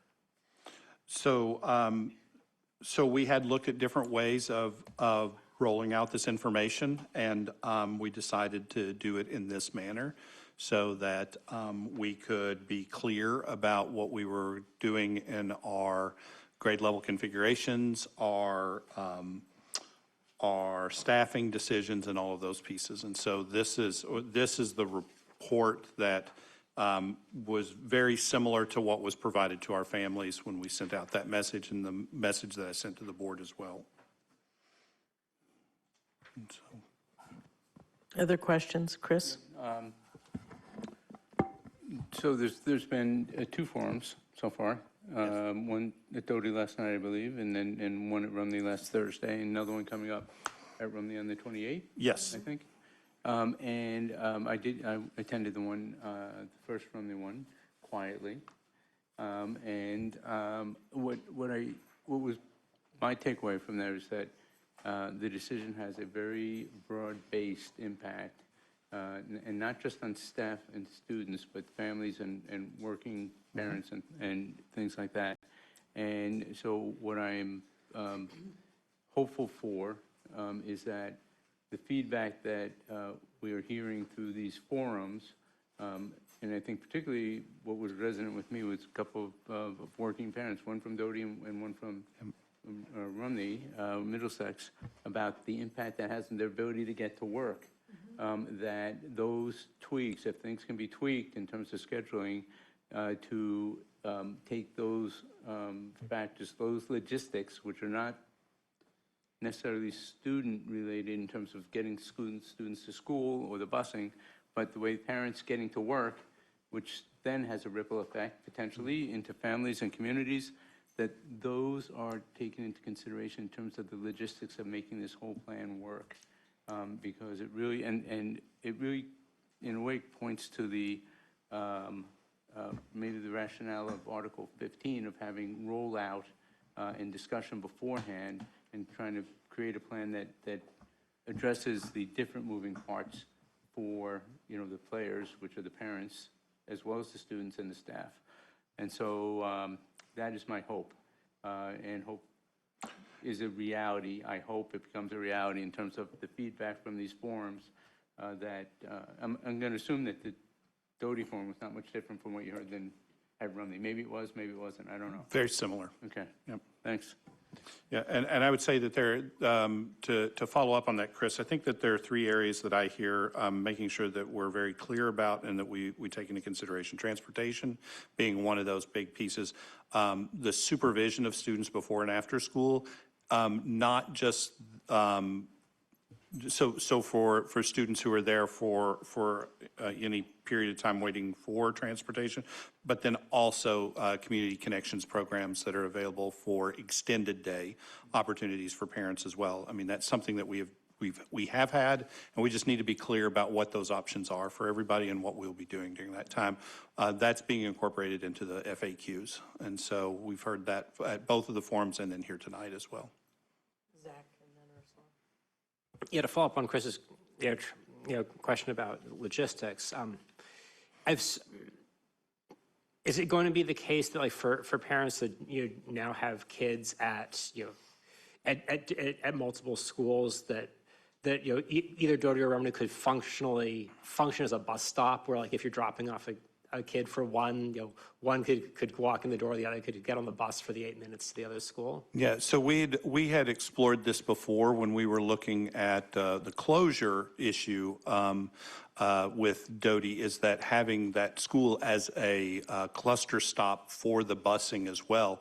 And that's exactly the same idea, is that the school itself, each of the schools will be cluster stops as well for parents who need a child to go to the other school. And so that's being built into the transportation piece. I just wanted to know, Patrick's had his hand up for a little while too, but he's like on your back shoulders, so I thought I'd give you a heads up. And I felt like I was stealing his time. I've heard several parents ask for clarity around interventions and IEP supports, and I think that we need to make an effort to make that very clear. These are parents who have had to fight hard to get the supports for their child that they have, and they want to know that they're going to continue and that their children are still going to be supported. And this is not an easy fight for those families, and they need to be reassured that we will be supporting those students. Yes, so I just want to first assure everybody that whatever services are within a student's IEP, those services are going to be provided, full stop. I mean, that's required by law, and we do that as a district. What we will be able to do is provide some more kind of, the word that's coming to mind, I'm sorry, is specific, but we're able to provide those services at each of the schools in a more productive way. I'm missing a word here, Julia. Yeah, and so right now, Doty's a good example. We have one special educator that covers all grade levels. In this scenario, we will have special educators who are providing services to a smaller number of grade levels, which means that they can provide those services in either small group settings sometimes or individual, depending on what the needs are of the IEP. But they are able to specialize just a little bit more for those grade levels. And we will absolutely work with families around the transitions for those students who might be changing schools on that. And so I certainly have heard that at both of the community forums and here again tonight. Well, Ursula stole one of my questions, so no harm, no harm. One thing I really like about this plan is the couple year, I think I've heard you say 2 or 3. I can't remember what it is in the document, but the fact that we're looking at consistency for a few years, I think is a humongous positive. We've heard from a lot of parents that is important to them for obvious reasons. These kids were, the kids affected were, I think, pre-K and kindergarten, or both pre-K, I can't do the math in my head, during COVID, and that was pretty disruptive. And so the same people we're asking to do something again, and but the plan has consistency built into it that our communities won't have to deal with the same kind of conversation year after year potentially. So I really appreciate that part of it. I want to know a little bit about the planning for the students' feeling of belonging in their buildings. We heard about this at the forum that was in Worcester at Doty. I was also there quietly last night, and I heard the response to the question was, yes, we're working on it. It's going to be something we could do over the summer. And my concern with that answer is that most of our staff who have the information about all of that don't work over the summer. And so I'm worried that the limited folks that do work over the summer might not have all the information to make the best, to make the choices that the kids are going to really want, or make decisions with input from the right people. So can there be a concerted effort to have a group of people? I mean, from other committees, we know about stipends, and putting money attached to things might really help get the right group of people together to work on that piece of it, the kind of feeling of belonging for kids that are going to move next year, but also the kids that are going to be moving in the future, because they're going to be going from building to building. And what do the kids really want from that situation, and how are they going to feel like they're like they do belong in their school? I know I brought up the Maslow's hierarchy a few times in different meetings, but I think it's a really important thing to think about, because education is the thing that we are tasked with, but that's really hard to do if the other needs aren't met. And I think it's really important to make sure that our budget, the way we spend our money, affects those needs as well. So I would point out, so within the contract for our educators, those that are moving, there are provisions for them to have additional days during the summer to help do that. We've also, and I don't want to speak too much for Caroline and all of this, but she was the one talking about their school counselors have already been talking so that we can work on any transitions needed. The school counselors can move between the schools as well to support those students. I would say that the thing that we are trying to build is an idea of it's 2 schools, 2 communities, but 1 learning environment. And so we've really worked hard to make sure that our allied arts teachers are shared between those 2 buildings, the school nurse between those 2 buildings. We're trying to make sure that the adults that the students will see, even those that are there part-time, are the same adults that they'll see at the other building as well, so that families don't have 2 different music teachers, they don't have 2 different nurses, that they're able to contact 1 person and be able to do that. And that's the same for our students as well. And we feel like that's one of the things that is going to get stronger and stronger as we continue this process. And we do have time for our teachers between now and the end of the year to start having those conversations.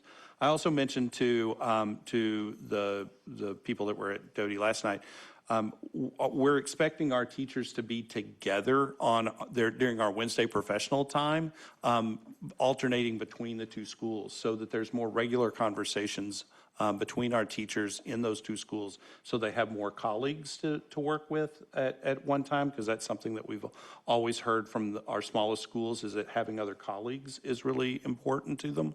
But it also gives us an opportunity to say, hey, if we see a child at one school that's struggling a little bit and their sibling at the other school is struggling, then those teachers are talking to each other. And so that's a weekly basis that we're going to make sure that our teachers are together for those kinds of things. Elizabeth? Yeah, I have a few questions. I think my first one is really the question that a couple folks have asked in regards to administrative leadership across the two schools. And I am not at Rumney or Doty, but I know that if this were to be happening with my kiddos, I would want to know pretty soon what the plan is going to be for supervision and oversight of each campus when the principal is not on site.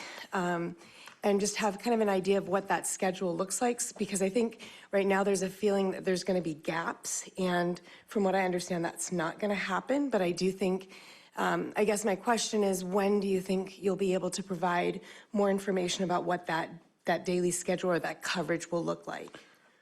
So that level of detail, like what the daily coverage would be, that's going to probably be into the summer before we have like a set piece for that. But what I would say is that we already have a mechanism in place around principal designees within our elementary schools. These are people that are usually a part of the safety team. They fill in for the basics of when a principal is not there, because many of our schools there's one administrator for our elementary schools, and so that already exists. And I know that, and what I shared before was that I have been on a call as the superintendent when one of the principals was out and the principal designee called and said, hey, we've got an issue we need some help with. And central office will respond in that case if they need that level of support. They are not people who would be supervising other teachers or doing any of that. They can't do that level of work, but they are the first go-to for issues in those schools. We have multiple people that have served in that role, even in these two schools already, and we also have some people that are certified administrators who are teachers as well, and so they typically have provided some support in that regard. So I would say that making sure that that we have a schedule, so you know, that will be something that will happen more towards summer as we start developing it. And there was a request last night from one of the community members to say that if there were a need in any of the schools, so if the principal had to be out for an extended period, if that comes up, is that central office be able to step in and support that. And I know that myself, Jen Miller-Arsenault, and Julia Pritchard have all spent time in elementary schools from time to time when there's a need for that, or even here at U32 when there's significant number of administrators out, and we'll continue to do that. That's part of it. Thank you. The other kind of question or comment, I want to echo what Patrick had said about the transition. It is a really, really, really, really tight timeline. And I think about, yes, the kids with IEPs and the kids that have extra needs, but also the kids who don't have IEPs, who might have their needs met in a special way at the school that they're at. And so you had mentioned that you were going to have Wednesday meetings where teachers are crossing over. Does that mean that they're going to be having Wednesday meetings together? So Doty and Worcester teachers are meeting together right now? Or how are they connecting the two schools now so that when the transition comes, because it's a lot of information to transfer over? Yeah, so we're going to use some of our time here at the end of the year for those two, and it's, I know you said Doty and Worcester, but it's Doty and Rumney. I'm sorry, thank you. It's okay. So we're going to use some of our time here at the end of the year for them to be able to connect on that, and also you have some of the teachers that will be changing locations as well. Okay. And so yeah, there's an opportunity for that upcoming. Okay, thank you. Given the fact that we're entering the spring assessment session, and then there will be data analysis by teachers typically to take a look at how their students are doing, who maybe needs interventions, will that be done jointly? Is there discussion to do that? I would say that the window closes pretty late in the time. I think that work would be best, was probably going to happen more at the beginning of the year than it would at the end of the year anyway. That's typical for most of the elementary schools.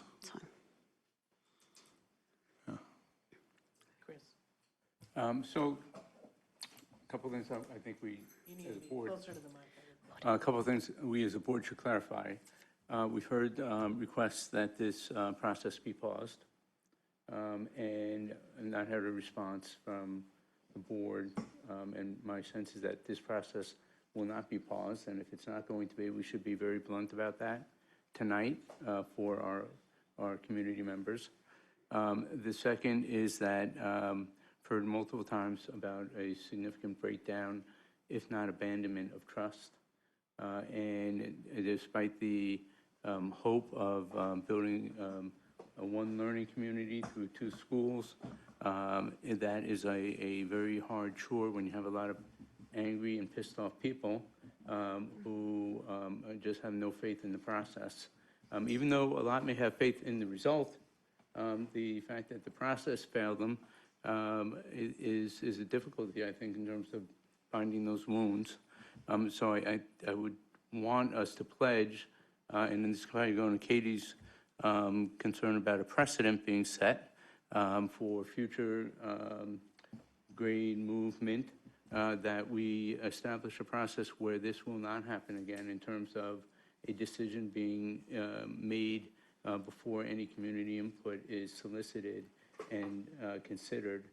Because even if we have the forms now, it's a backfill. It's not a real, and I agree, it's not really community input into the decision. It's backfilling how the decision will be implemented. And I think having that blunt discussion and acknowledgement with our community will hopefully help and not give them any, maybe it won't. I see some shaking heads, it's going to go to hell. But I think we need to acknowledge that as a board. We need to do a better process next time. May not be a different result. I'm not talking about a result, I'm talking about a process.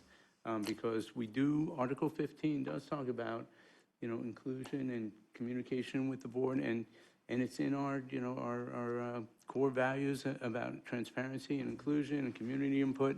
And, this did not have that. To be blunt, it just did not have that, and we I think, need to do better in that regard. So there's a couple of points that I think I would point out as superintendent, is that this is a decision that has been conferred upon administration. If the board would like to change that process, then the board would need to look at adopting a policy, which then Article 15 would actually apply in development of policy or budget, is what Act 15 calls for. And so this is not a policy change that we're asking for here. This is a structural change that has been conferred on administration. And if the board would like to change how that is done, then that would be a discussion that we can bring up and pursue in the policy realm as well. And so that's, I understand that, and it's my job to abide by policy. And so, so if the board chooses to change the policy in the way that we do our configuration conversations, then that's the board's prerogative. I understand the technical aspects of it. And when we start talking like lawyers, even though I love lawyers because I am one, we lose the audience. Understood. There are legal arguments that you can make to a court because of precision, but this is more, to me, a community relations and a community involvement and a community support aspect of, and our visions, our community core values don't talk about board versus administration in terms of inclusion and transparency. Those are broad-based. That's not Article 15. And so I think we missed the ball here, and I think we should pledge to not miss it again. And again, not casting aspersions, but it has had a, and I push back on whether it's a policy change. It's a dramatic functional change for 2 communities and for students and parents, and to just say that's not a policy change, it just doesn't work, I think, in a very real way. Maybe technically, but not practically. And I think we have work to do. Thanks. Zach? Chris, I agree with you that this was really big and pretty rough for families. I think this is really not great for the adults. I think that of the options that we have and of the constraints we were under, I think this is the best option we had for the kids. The thing that the place where I'd be really worried about making a promise that, oh, this isn't gonna happen again, is that under our current configuration and under the enrollment numbers we have, the district is fundamentally unstable. And I think this is, there's a real risk this is gonna keep happening. We need to hire a principal at Calais. I mean, I don't remember when in the year Jared got hired, but that was late. Yeah. We could be in a situation where we're trying to figure something creative for Calais too. And so I'd like to make that promise, but I think I also have to be realistic that when governing an unstable system, we have to be honest with our communities about what that instability looks like. And Chris, I'm going to say there's others though. Okay, let me just respond. This is good debate. I'm going to give you 10 seconds. That's all I need. 10. I wasn't arguing with the result. 9. The process is what I'm saying should never happen again. 7. Result, configuration, I agree with you. 6. It may happen. Process. 5. Okay. Floor?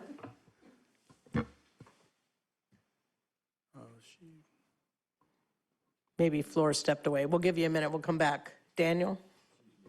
Yeah, I was just gonna add a couple comments. I feel like the philosophical question is, where is the line, to me, between decisions by the board and decisions by the administration? And I think Stephen was pretty clear and articulate about saying this has been conferred to him by precedent in the past. It's our responsibility to be explicit about changing that if we're going to change it. I think,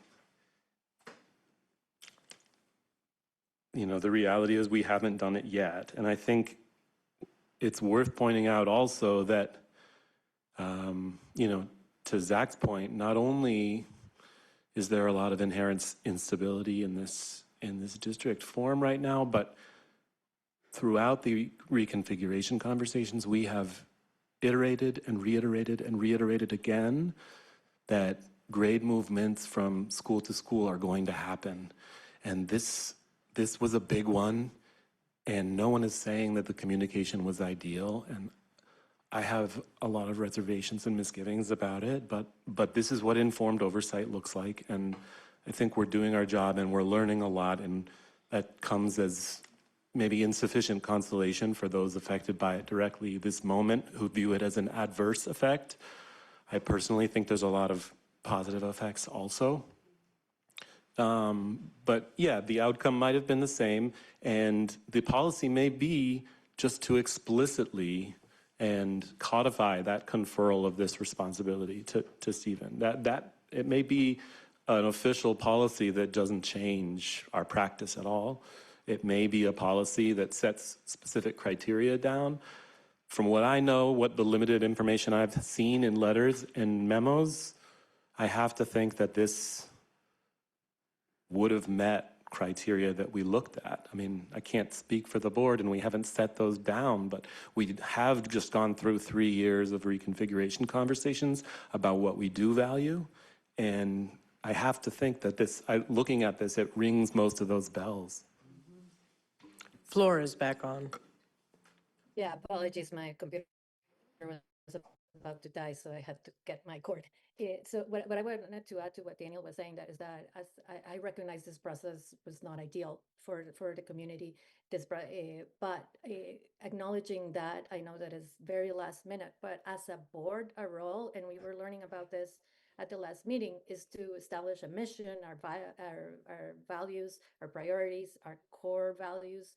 And like Daniel was saying, we spent the last 3 years putting really clear criteria of what we wanted for our kids and asked our administrators to come back with benchmarks on how to achieve that. So it is the responsibility of the superintendent and its team to determine how best to use the resources for staffing, for programming, and to have that sustainable public education that we want for all of our students in our district. So yes, let's acknowledge and feel terribly with the community that this is last minute, but it's last minute because this is where we are here and now. Then we need to do what is best for all of our students. And what we have seen so far is that it's going to make it more stable. It's going to bring our communities together. It's going to create better learning opportunities, and it's going to what I want to say is that it's going to bring us together a little bit more. And I know I've heard a lot of comments from today and what I was reading online and people reaching out that, it might not feel equitable. And I feel it's the other way around. So equity is not equity just for one school or the other school. Equity is it's not about treating one school exactly the same as the other school.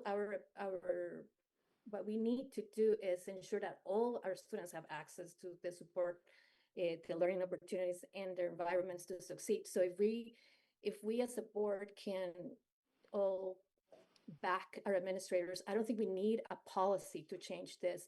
I feel sorry about their mentioning Article 15. We also have Article 4 that allows us to move students around our schools. I don't want us to make a policy to move us away of what is best process and what is best practices for us with our superintendent. It is what we're doing right now is aligned with our responsibility as board members. And right now we are asking the right questions, right? There's still a lot of things. Do we have the transportation, special education? Those are the questions that we need to be asking. And we, asking our superintendent leadership team to make sure that all of those T's are crossed and that the transition plan rolls out after the summer with all of the questions answered so that we can regain some of that trust. But this is not being done to take away the trust of our community, but to respond in what is best for our students. And we've been having this hard conversation. It's not going to get any easier in the next couple of weeks, and it's not going to get any easier as the transformational education conversation continues in Montpelier. We have to think holistically about what is best for all our kids. Thank you. Patrick, did you have your hand up?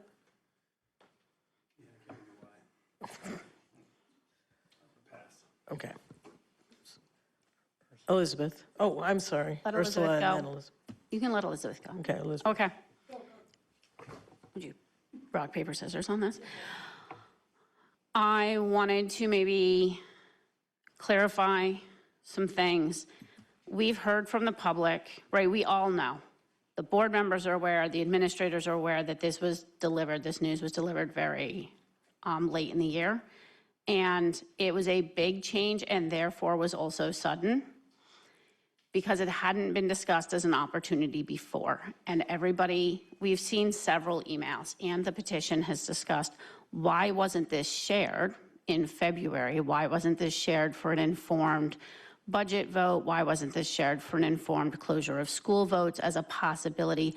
Stephen, could you take a moment? I have another part after this, but can you take a moment to explain the timing behind when this idea came out, or was the administration holding it all the way back in February? No, we were not holding this back in February. So our hope was to, after the vote, was to abide by the vote in a way that that was able to keep every one of our schools open with their full services that we had at the time, which were still reduced services in some ways. What happened as we had some slight changes in enrollment, we also had the announcement of a principal retiring, which we felt like we could fill that with a teaching principal position. We put that word out to our association just to verify. When they got back to us, it was, I can't remember exactly, but around the April break time period, and said that under contract, we could not have someone both be a teacher, which we would have needed for our math instruction, and supervise employees as an administrator as well. So Within Vermont, you hear this term teaching principal. It doesn't actually exist when you start exploring it much deeper. And so when we called around and learned more about that, it's not a position that was going to work, which meant we still had to figure out how to provide administrative services for our school.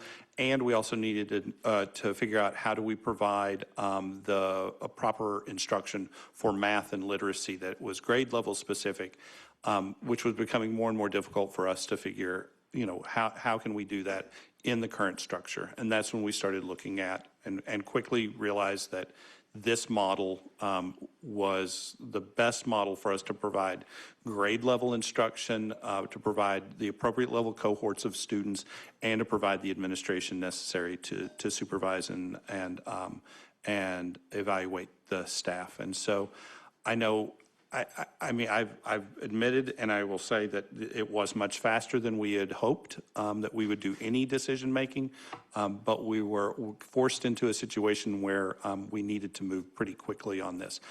I also want to remind the board and we're still within negotiations right now for next year's salaries for our teachers and our support personnel.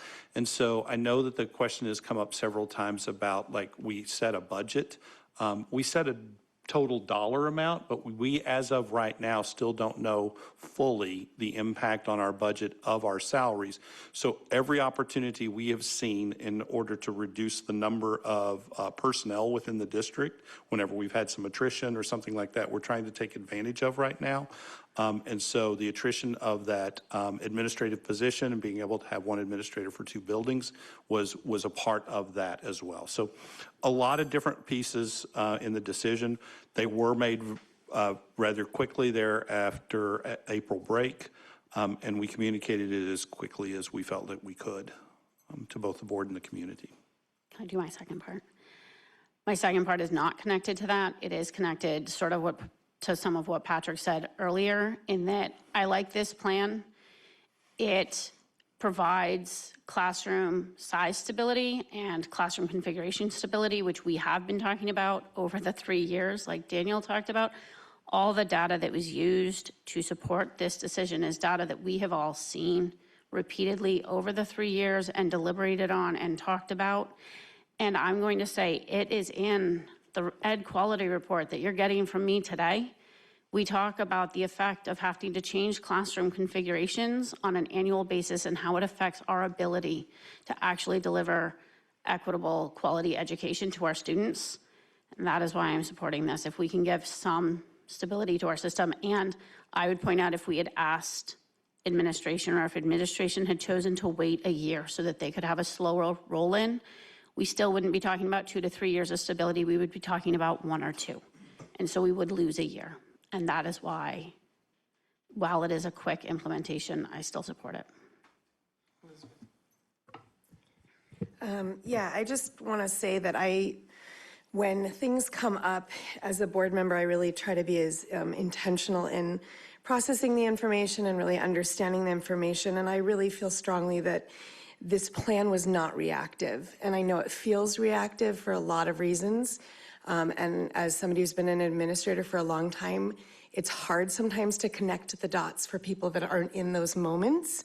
And I hope that we can continue to connect the dots for our communities when we have to make these types of decisions. But I really do believe that this plan was responsive to the situation we found ourselves in, and to doing our best to meet the needs of all of our students within the district. As somebody who's a Calais resident, closure of schools, historically, communities don't vote to close their schools.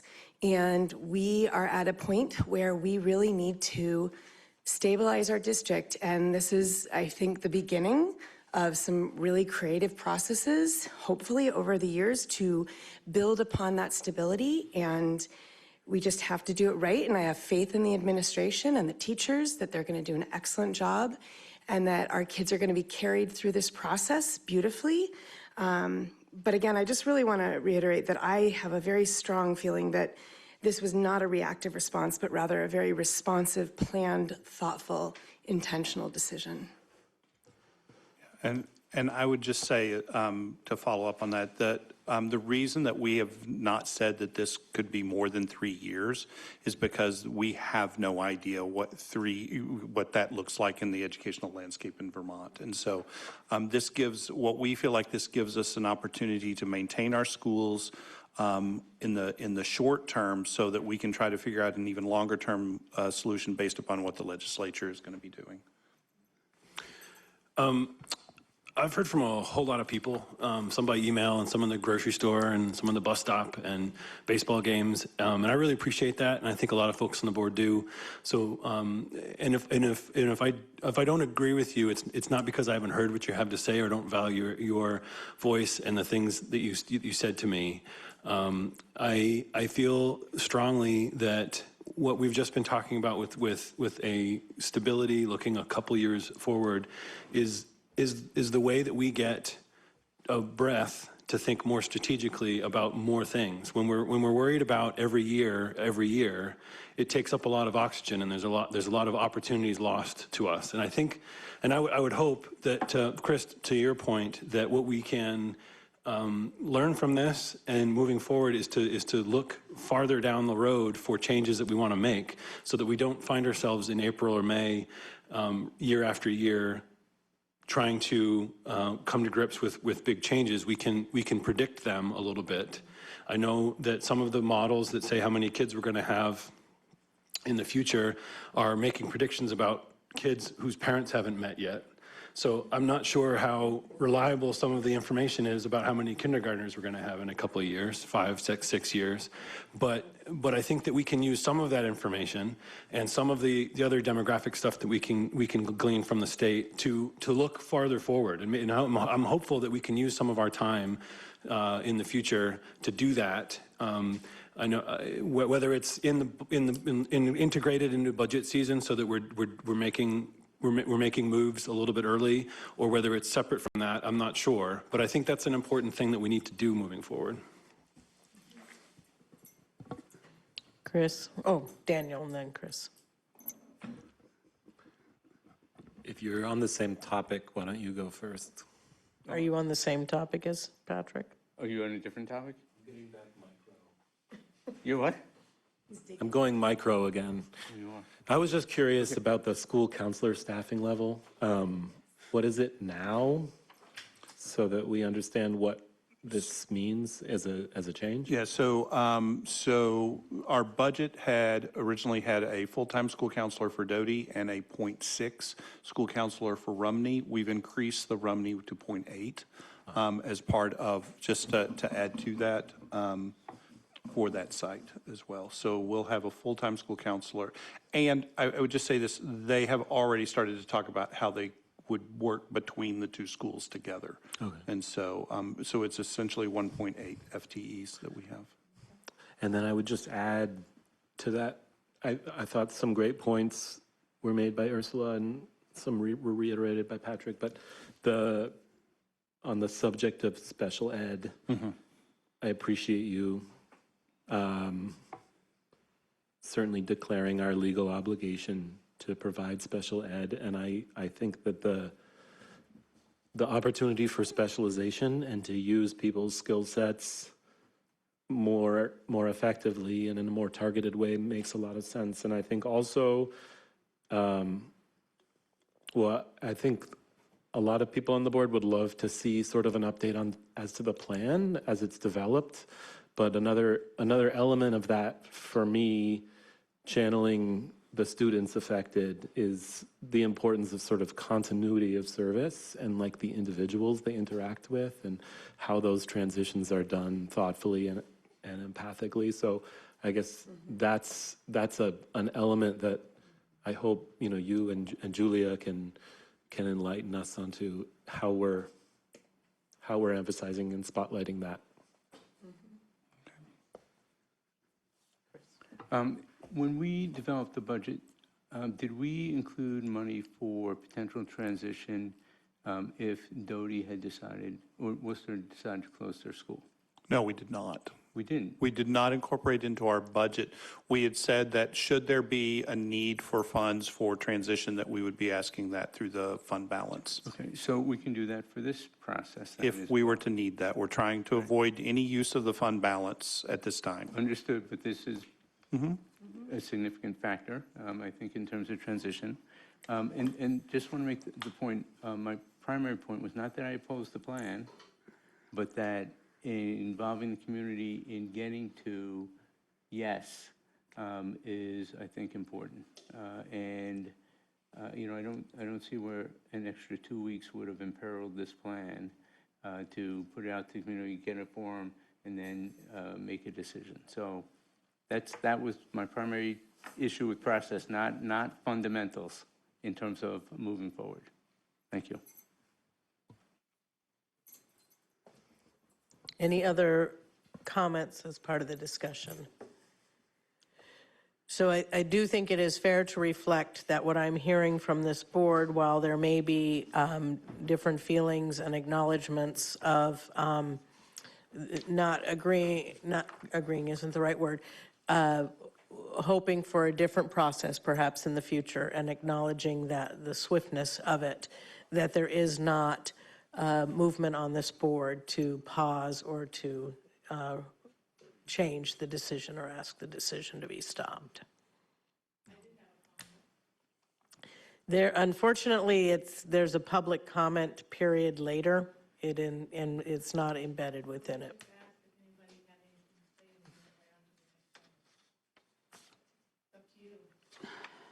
Zach.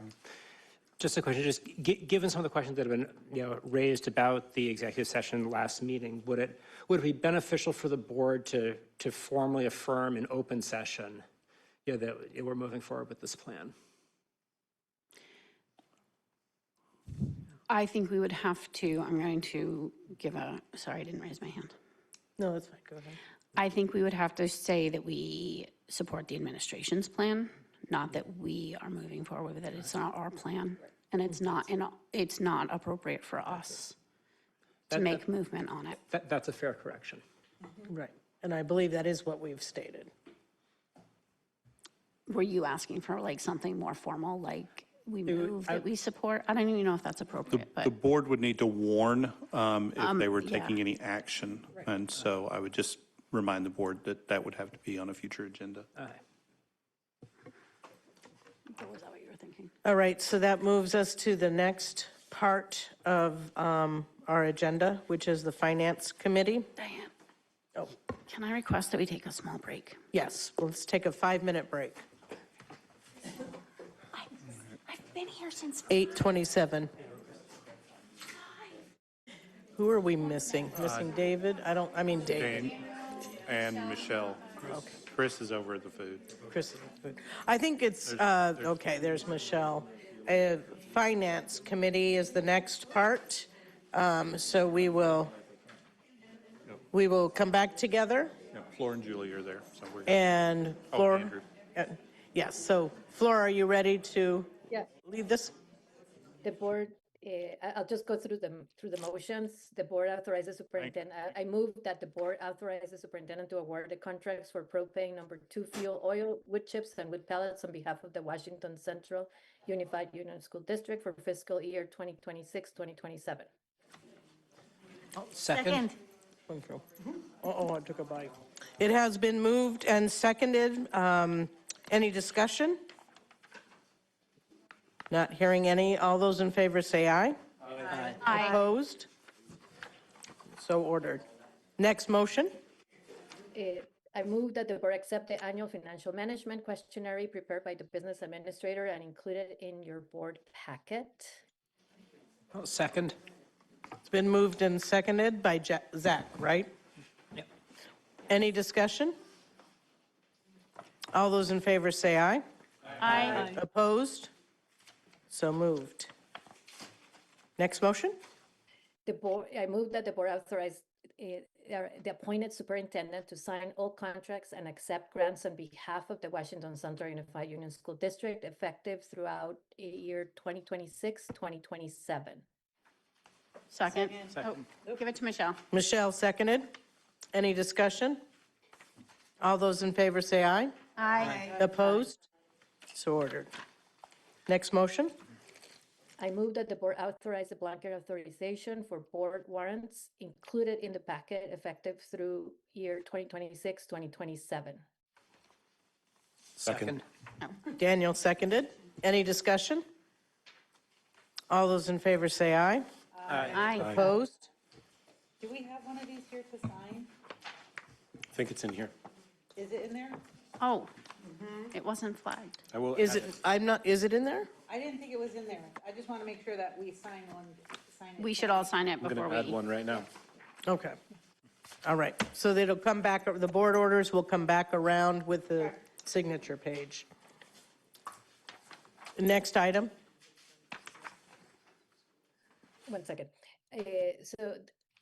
I move that the board approves the revised multi-year capital improvement plan, budget and timeline, and authorize the use of capital reserve funds not to exceed $50,000 to complete the necessary scope and budget to develop bid documents for year 2027, 2028 approved capital improvement projects totaling $400,878.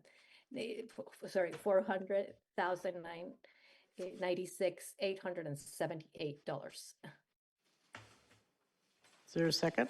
Second. Second by Ursula. Any discussion or anything, Suzanne, that you want to mention? It's up to you. Are there any questions? I guess one question I had was I was curious how you arrived at the balance transfer numbers, that they seem to vary year to year.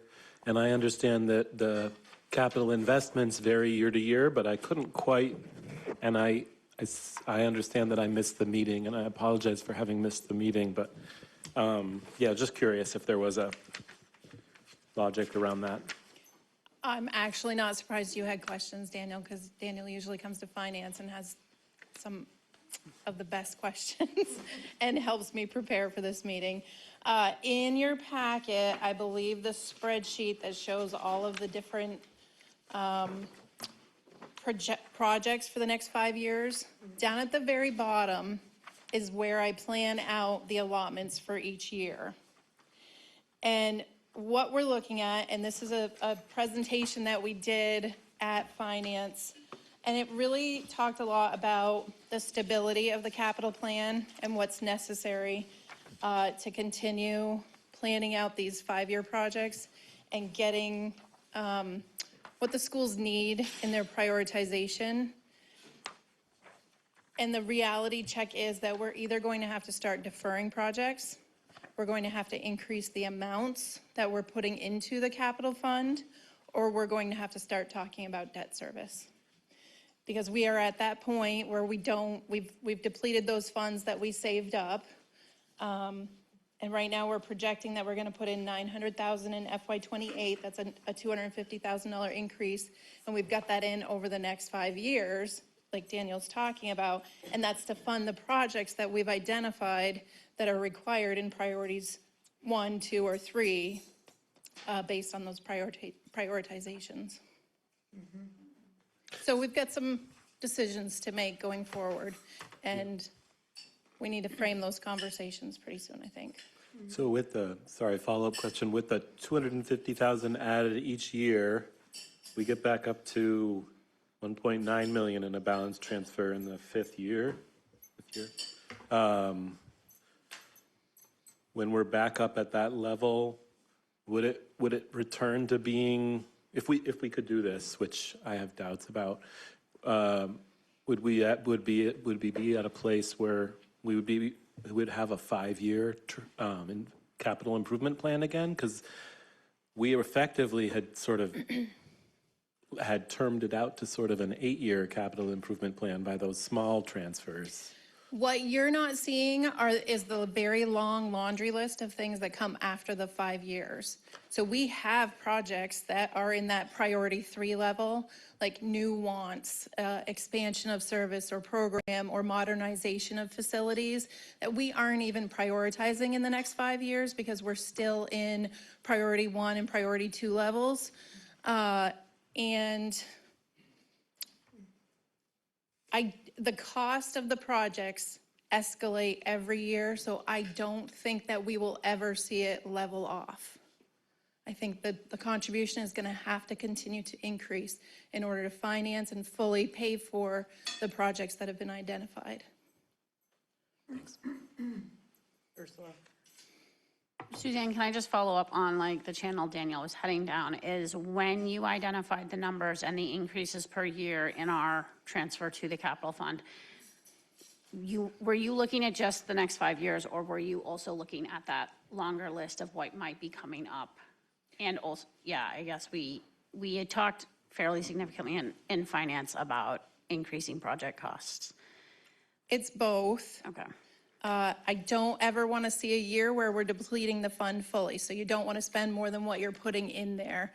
And as those costs increase every year and escalate, you want to make sure that you're funding what you spend plus what you anticipate spending for the next year or some portion of it, because we're already planning for the next year's projects in that current year. So what we're asking you to do is approve the projects that we complete in summer of '27, but we're going to work on the planning of those projects over the course of the next fiscal year.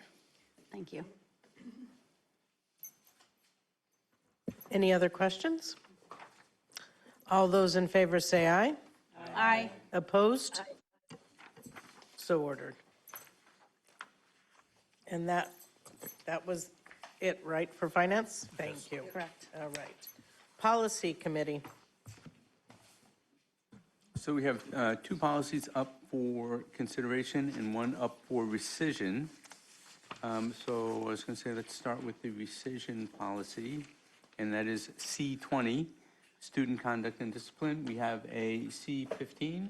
Yeah, so that we approved C15 several months ago, which was it was a revised student discipline policy. What we forgot to do was rescind our existing policy. And so, so many of the elements of this policy were incorporated into C15, but we currently have two student discipline policies, so we need to rescind this one.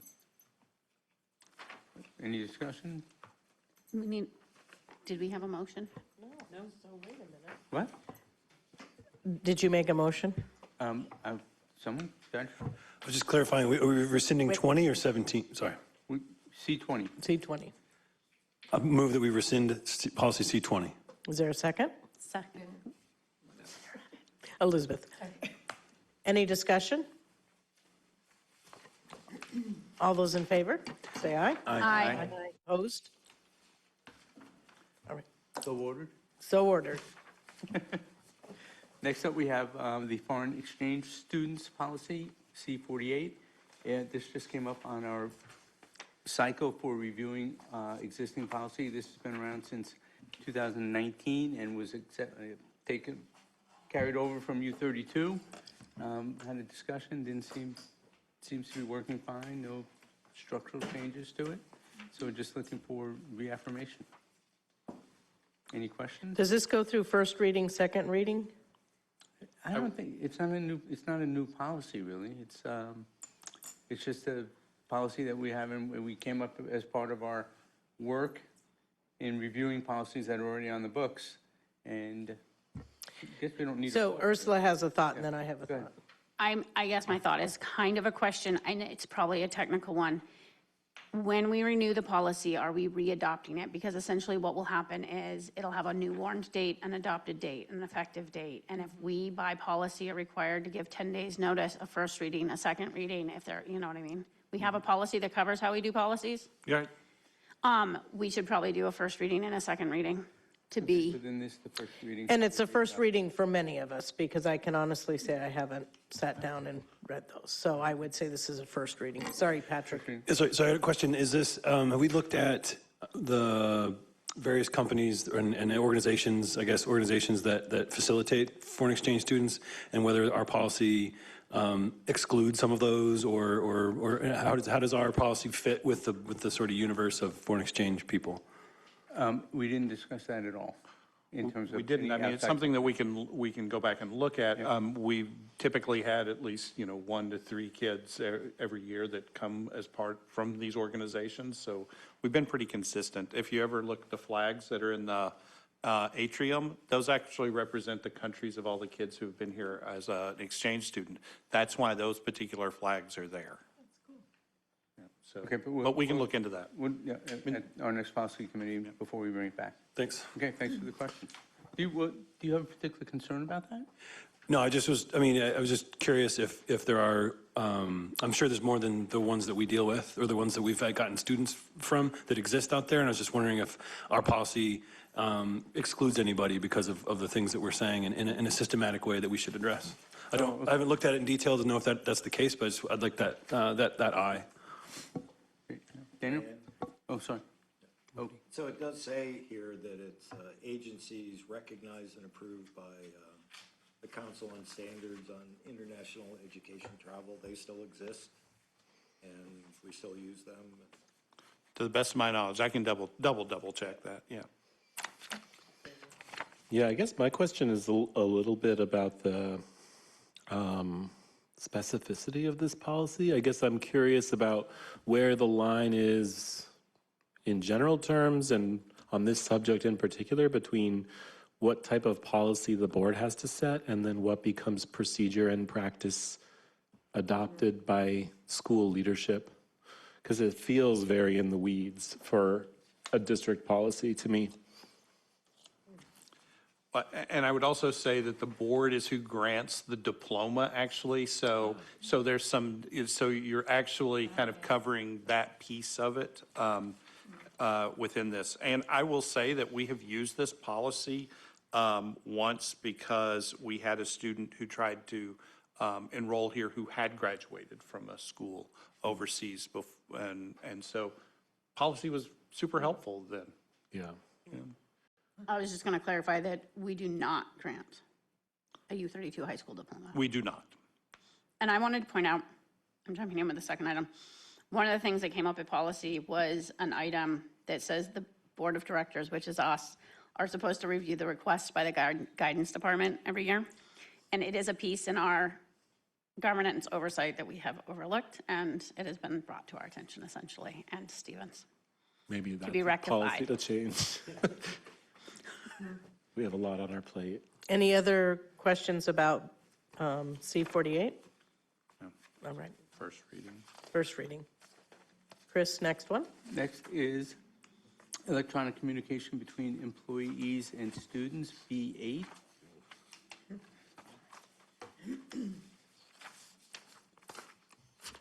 Stephen? I would say as a first reading, right? So this policy is really to set forth our appropriate levels of communication and when those communications should happen from the board policy level, so that, yes, there are procedures that are going with this, so acceptable use policies and all of those all those kinds of things are in the background as well. So, and we will start to bring those with this. But this just gives the guidelines for which students and staff should be communicating. And I think it's really important that we make this clear. How does it connect to the current legal changes around cell phone use, electronics and that? So this isn't a part of the cell phone policy, right? But this does, the procedures that we'll put in place around this are, so the state rules last year changed as to how staff members of the school can communicate with kids, had to be through authorized channels. And so they couldn't have just, anything. They had to go through our systems to do that. That's what the procedures will state, is like, what are those systems and what can they use in their communication? A good example, like they can't use a Facebook page to communicate with students. If you're a staff member, that has to be through, we have a system now in athletics that does that, and we have other systems. Our Infinite Campus, our Google Mail, all those are very approved, very much approved, because they're recorded and held for a length of time. Any other questions? Should we consider a provision that requires students to check their email? Good luck. Ursula? I'm pretty sure I know the answer to this. We already have a B8 that we approved. And so this is just the first reading of a renewal. I'm just, on the top, it does not show our I previous saw that as adopt. well. I just noticed that as well. I just wanted to make sure that we all understood that it's been in place, it's coming through. There was a red line of minor change. Got it. Any other questions? Okay, so that's first readings. Okay. Thank you. So bring it back, thanks. Diane, sorry, I had my hand up. Oh, I'm sorry, Ursula. Flor. It's okay. I just want, one thing that Stephen was saying was just, we do need to recognize that the BA is inconsistent with the changes of Act 72. So we are gonna have to look at this policy again because the Agency of Education is still issuing a model policy and they have been alerted that this is not, so it doesn't cover us for Act 72. And I think Stephen was alluding to that, but this policy is inconsistent and will need to be updated again. So we should highlight that. Okay. Did you get that, Chris? I did. Thanks. Thank you, Flor. I was anticipating it goes to Ursula now for That's why you call ed quality. Okay. In your packet, you had a report from Education Quality. This is the Student Learning Outcome Report. This year, we reviewed the social emotional learning, functional skills, transferable skills, and multi-level systems of support during one of our SLO meetings, so student learning outcome meetings. And the next one, which we had, was our science, so that's science, content, and inquiry. And what we have found is that we have increasing coherence across the instructional systems. At the same time, we faced a lot of structural challenges, especially in the high school transferable skills, science equity gaps, multi-age configurations, and uneven echo access. The work ahead focuses on strengthening alignment, stabilizing structures, and preparing for statewide science requirements. I'm going to highlight some of the key points from the report. What's going well? Students are gaining skills in social emotional learning, functional skills, transferable skills. And that comes from our report card data and our early DESA. So DESA is our, SEL. it's our SEL screener. I don't know if you guys want the full name of it. Jen might have to help me out with it, but.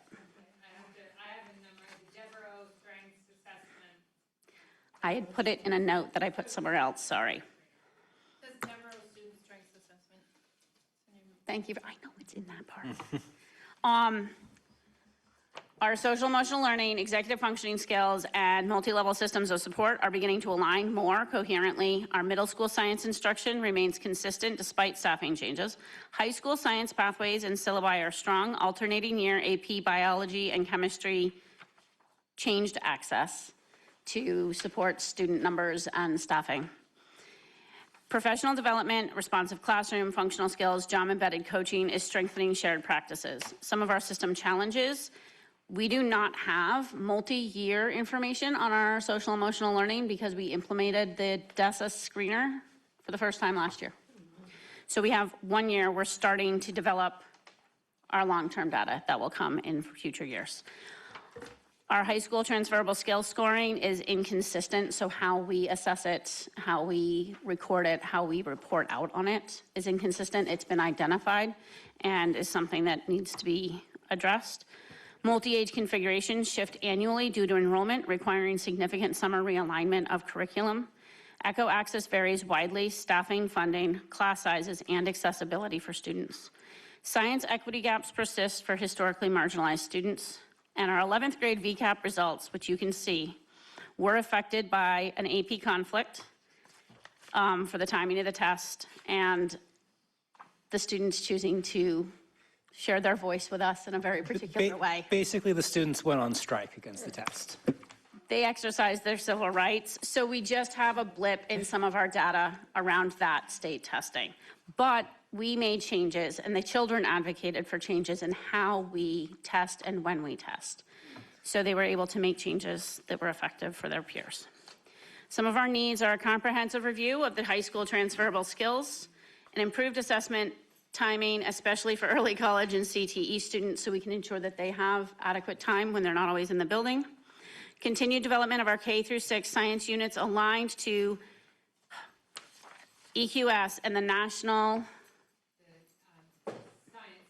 Science standards. More stable structures to reduce disruption from fluctuating multi-age configurations. Dedicated high school science structures, lab time to meet required science and engineering practices, and preparation for proposed statewide graduation requirements, 3 science credits with labs that are coming. Implications for the board.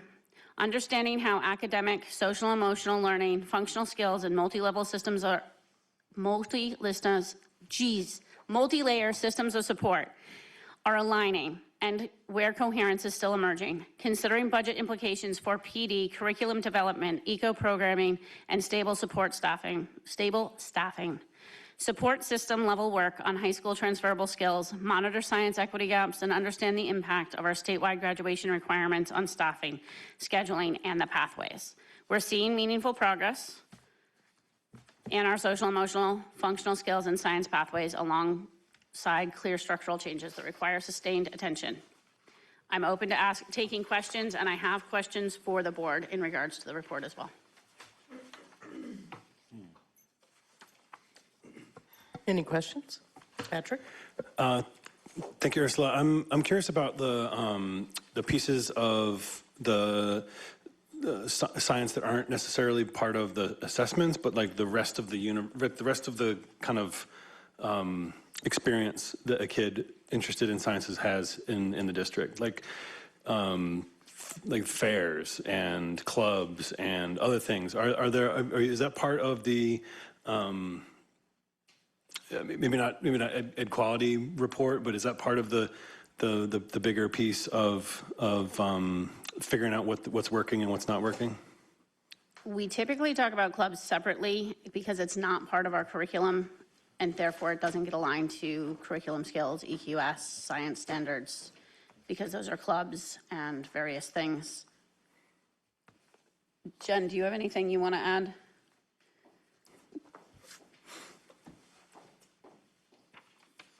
Yeah, I'll say that we treat our co-curriculars pretty seriously, and so we want to make sure that we have robust experiences for our students, and there are some related to science and engineering.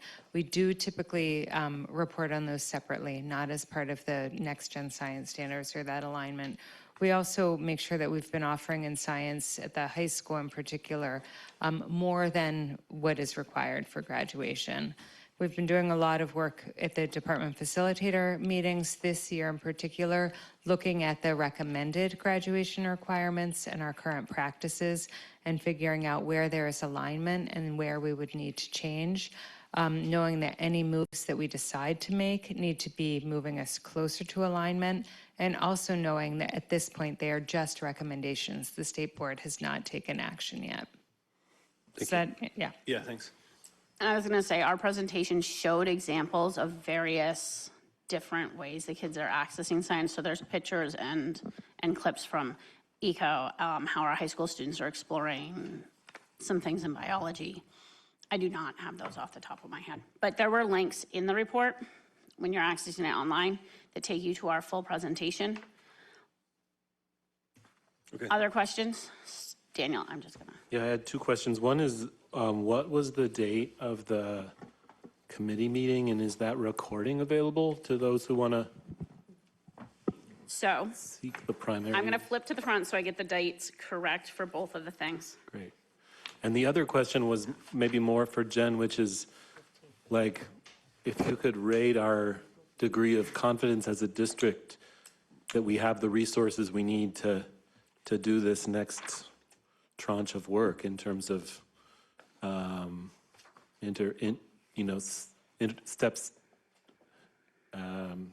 steps toward measuring our transferable skills development, I guess is the one that stood out to me. And I think mostly of staffing, but maybe there are other resources that we need or have that are worth highlighting. So we had mentioned in the report and during transferable skills that we did a lot of work a few summers ago, making sure that our transferable skills were aligned to social emotional learning standards and executive functioning skills. And they are. We were really heartened by that. We've been doing some ongoing PD and continue to do ongoing PD related to executive functioning, universal design for learning. Here at U32, restorative practices is a foundational approach for us. Responsive classroom in the elementary schools is a foundational approach for us. I actually just today sent an advertisement, an invitation out to U32 teachers because we are slated to host a secondary responsive classroom course. It's the first time that I'm aware a course like this for grades 7 to 12 is being offered. U32 will host it. We just need a minimum number of people to sign up for it. It's open nationwide, statewide, so hopefully we'll get those numbers. So we're continuing to build those practices. The other thing for us is that the recommended graduation requirements call for the embedding of transferable skills. And we've been taking a lot of time at department meetings to really talk through what does that mean? Let's create a shared definition of what that means. Then what are the implications for our practice, both in terms of teaching and learning, but also in terms of scoring and reporting. So those are conversations that we're having now. We also are looking at the state's transferable skills.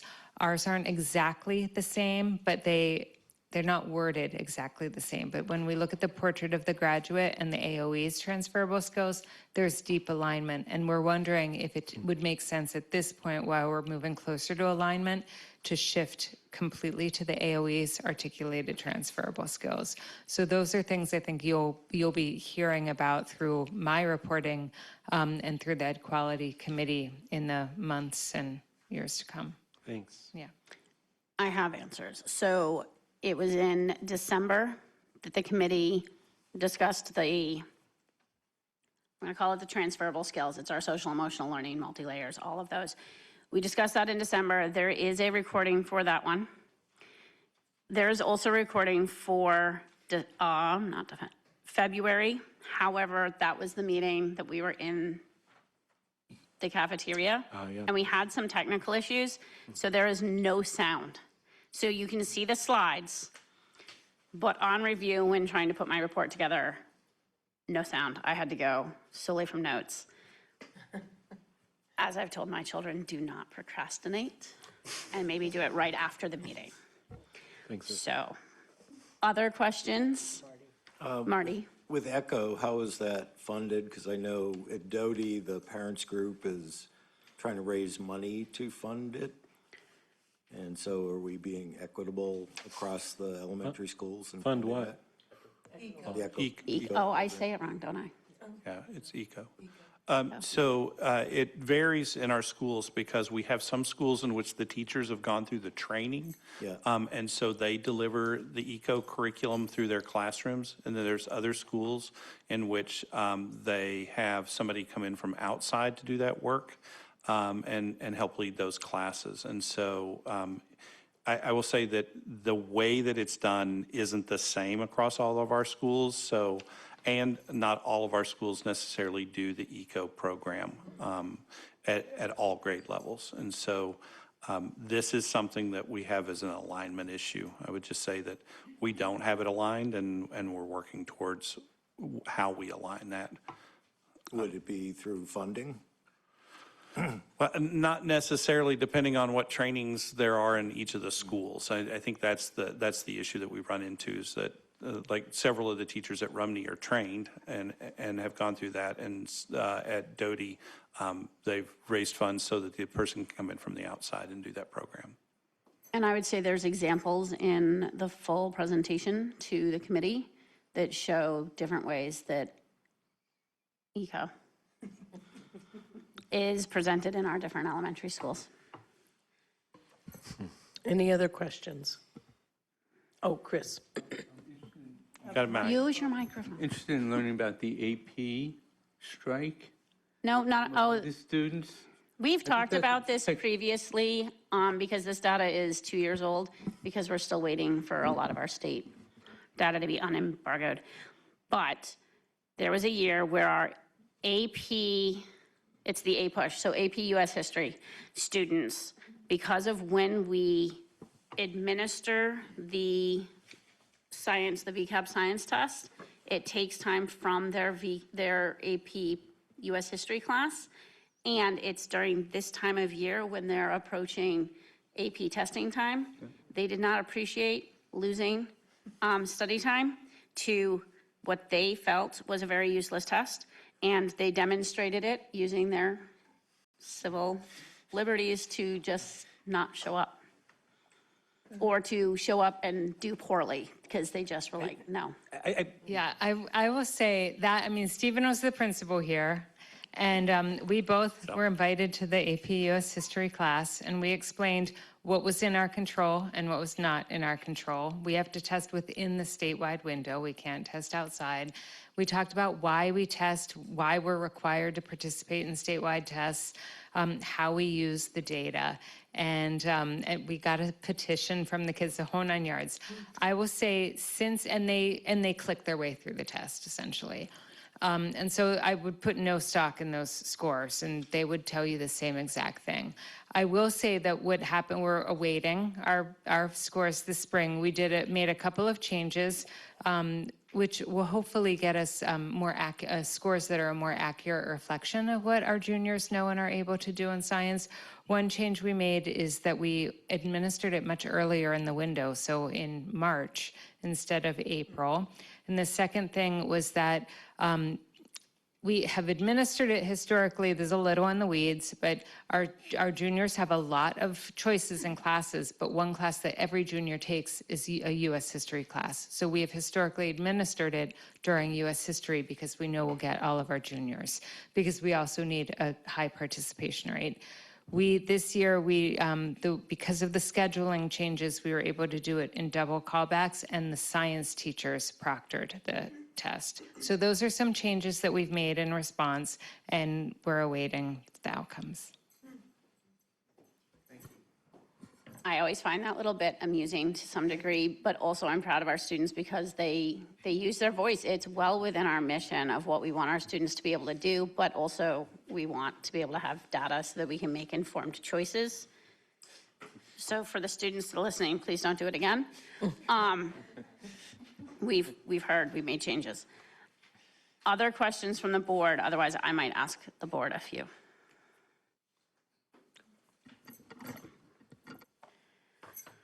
I'm going to go, what do you see, are students learning and thriving, and what do you see that supports that?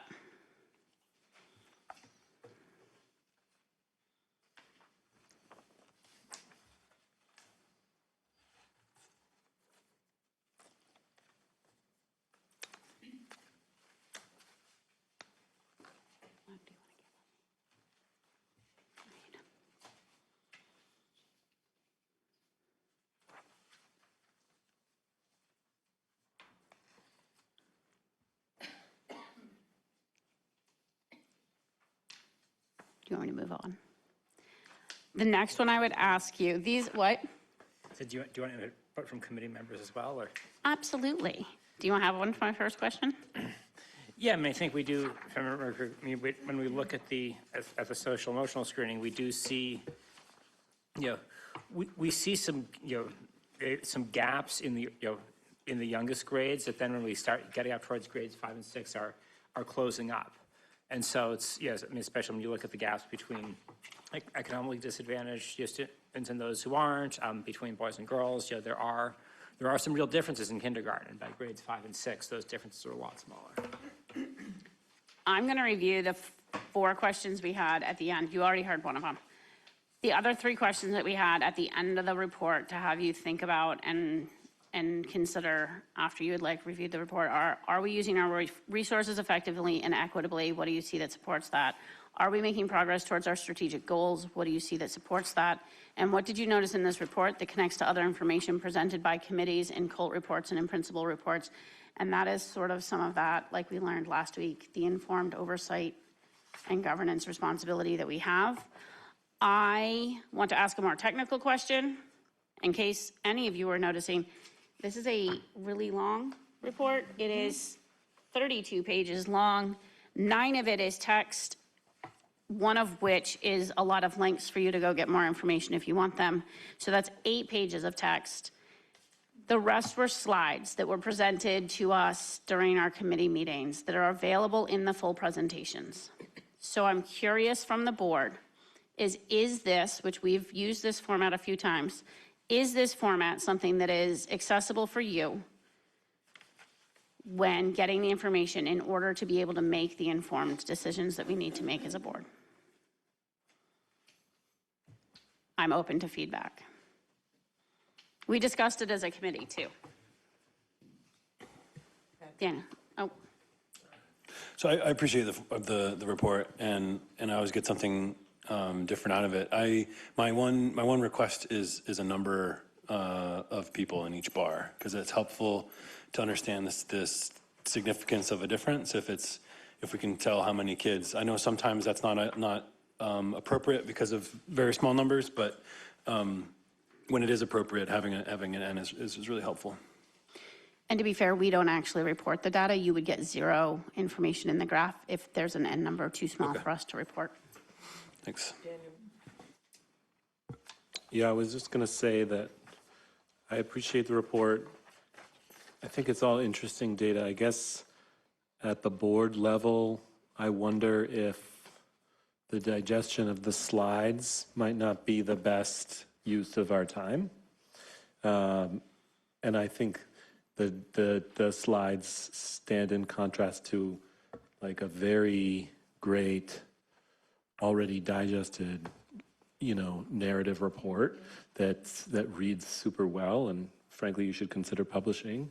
And so the slides, they take time, and I enjoy them and I get a lot out of them, but I also need to take time with them, and I'm not sure that the full board, if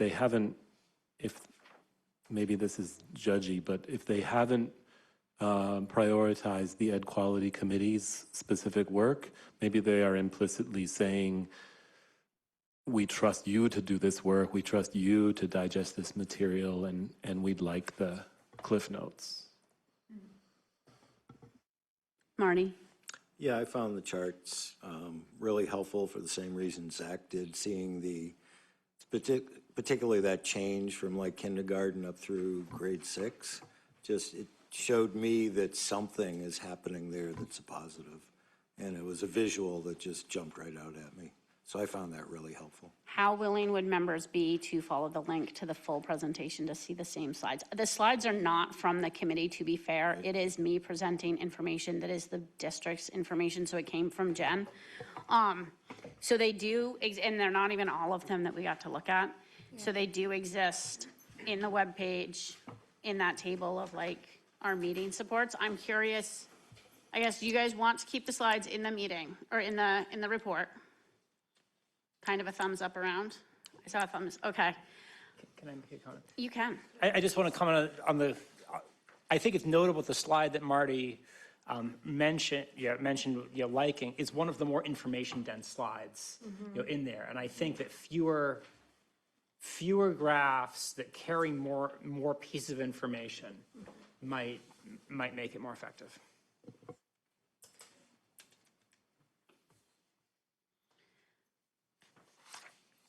Anyone else with the last minute?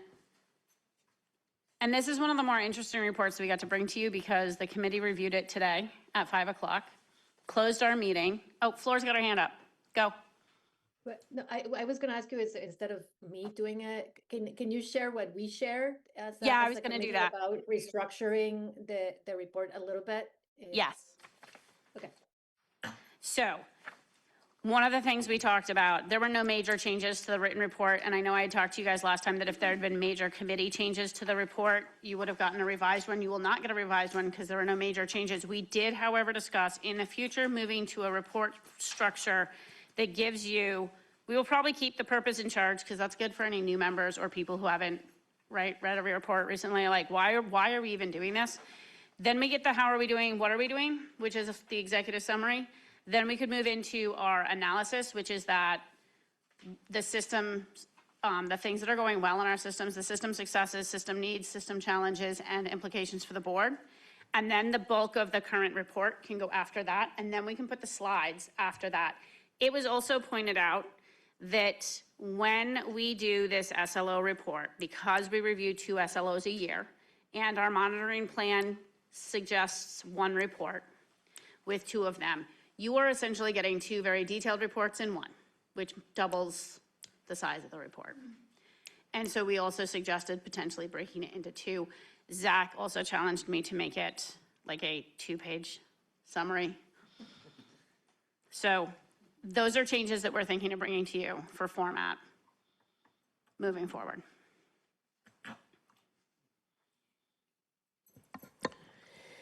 Thank you. And so we need a motion to accept your report, correct? I don't think we've ever moved to accept my Okay. reports. You guys just get them. I forcefully hand them to you. Then And we will move on. that's the end of that.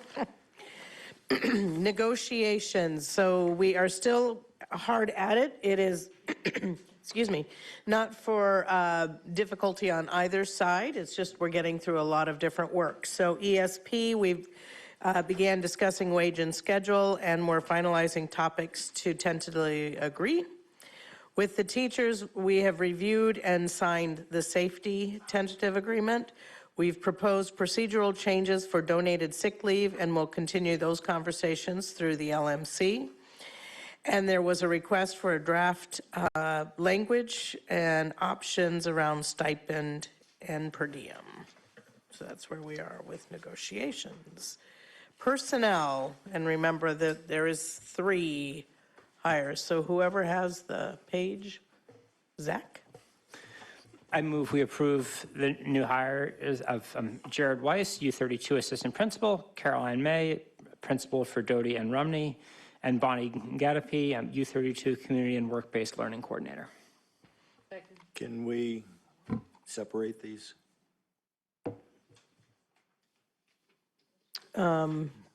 Yes, we can. So do one at a time. Okay, so I'll withdraw the motion. Is that okay, Michelle? Yep. I move we approve the new hire of Jared Weiss, U32 Assistant Principal. Any discussion? Stephen, you had mentioned using attrition to bring down the budget. And when I look at the numbers of assistant principals and other administrators and student numbers, it seems like the number of administrators is pretty out of whack with the student numbers based on what the state averages are, which is 251, and ours is like 120 or something like that. So it seems to me that this hire shouldn't happen. And so I would be voting no. Would you like for me to respond? Okay. So one of the administrators at U32 is actually a district employee. I know that we say that it's an assistant principal position, but it's the assistant director of special education, essentially. And so for next year, we are looking at having a principal and 2 assistant principals. The director of student services are the school-based, that are part of the school-based budget.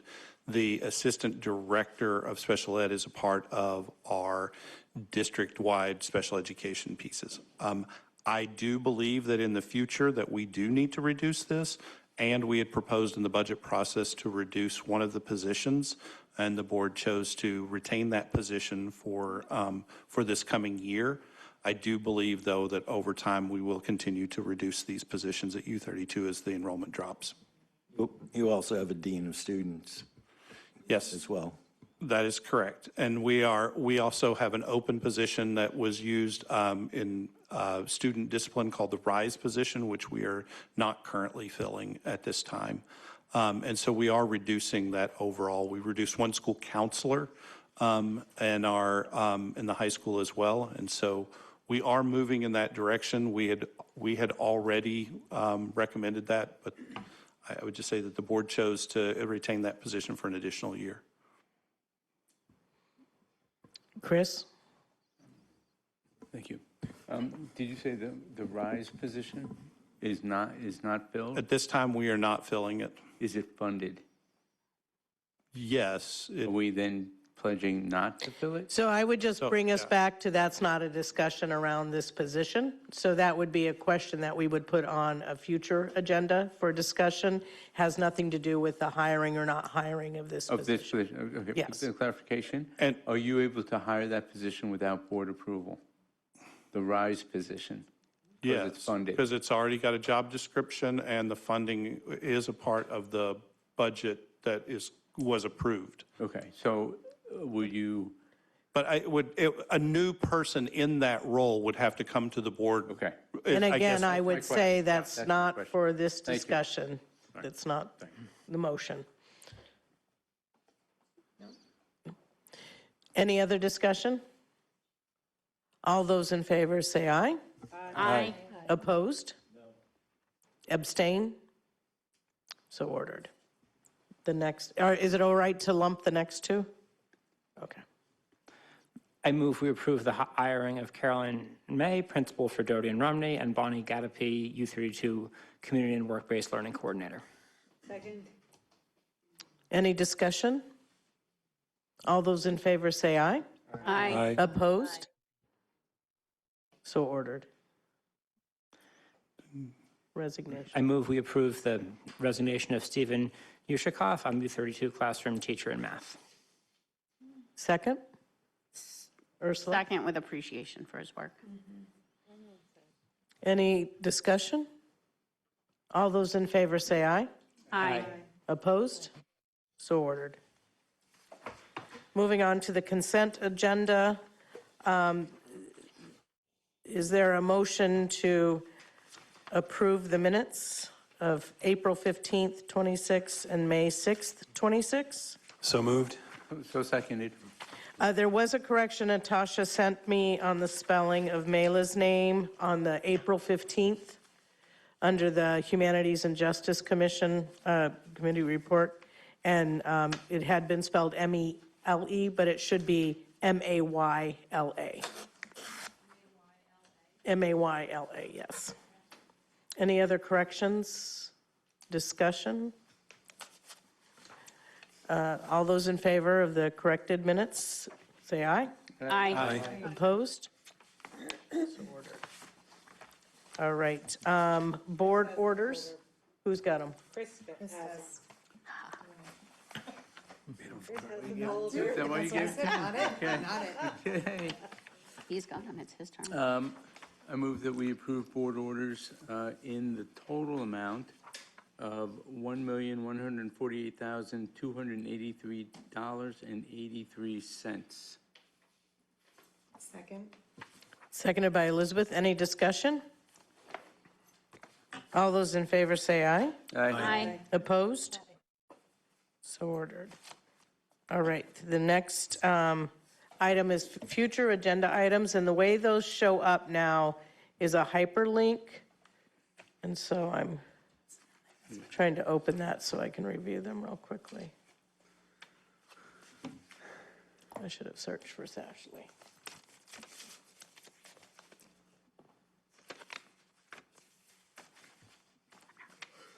Almost there.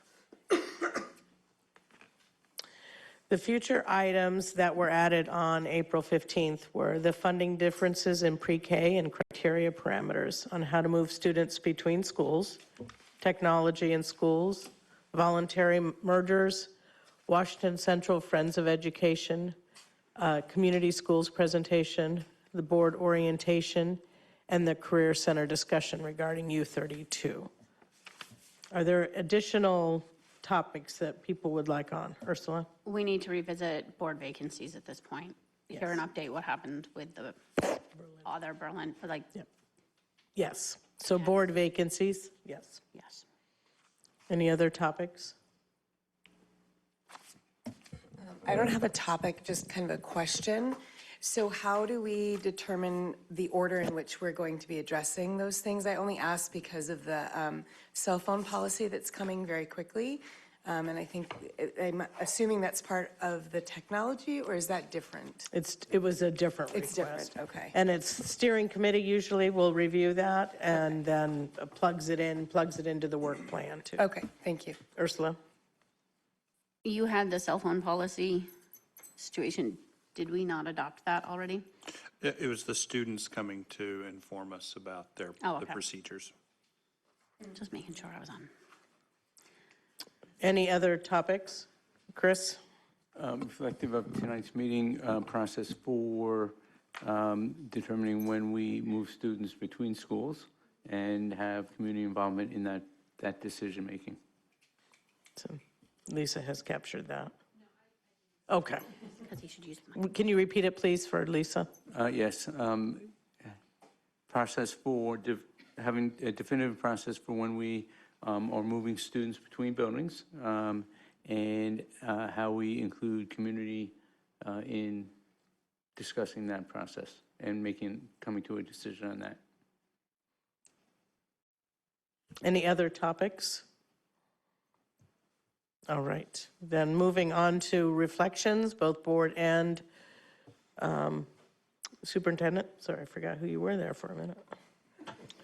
Diane, can I just ask the chair to clarify this parking lot of future agenda items, the process that it undergoes with the steering committee and how that development happens just for the public's benefit? Yes, so the steering committee looks at what are the typical, or what we know are reports, also what the timing of some of the topics would be. The other part of it is we will review on the work plan and see where they have been placed before and where they might be already there and how they line up. Thanks. Mm-hmm. Board reflections.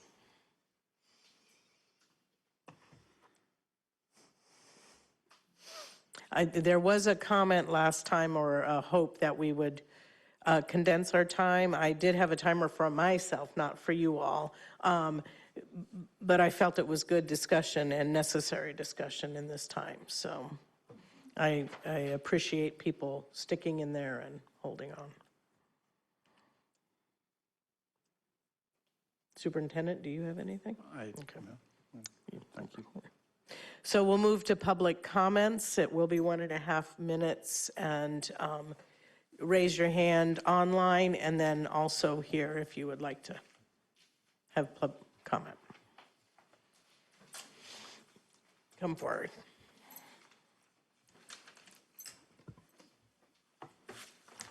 Hi, I'm Tammy Picard. I know most of everybody. I've been around a long time.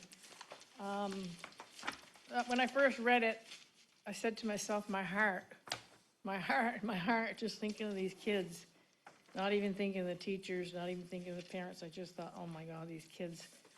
And I've been in preschool a couple of years at Doty and then a couple of years here at Rumney, and all in preschool, and I do see it's not easy for these children. And that's going on 4 years, hopefully next year 5. And it's little kids going here, going there. I was with them when they went to Rumney, and then I went to Rumney and the Worcester kids came over. So I have experienced, I don't like it. I don't like this at all. I don't like the way we are trying our best to change it, and I don't see, I think, you know, the attitude is too bad, so sad. We're going to go ahead anyways. I don't like it. And I didn't like hearing tonight about, another thing I look at this is like it's a picture half painted. You know, the picture started getting painted, oh good, we can do this, but when I hear all the things that are being said, like, I haven't looked here of things that were said tonight.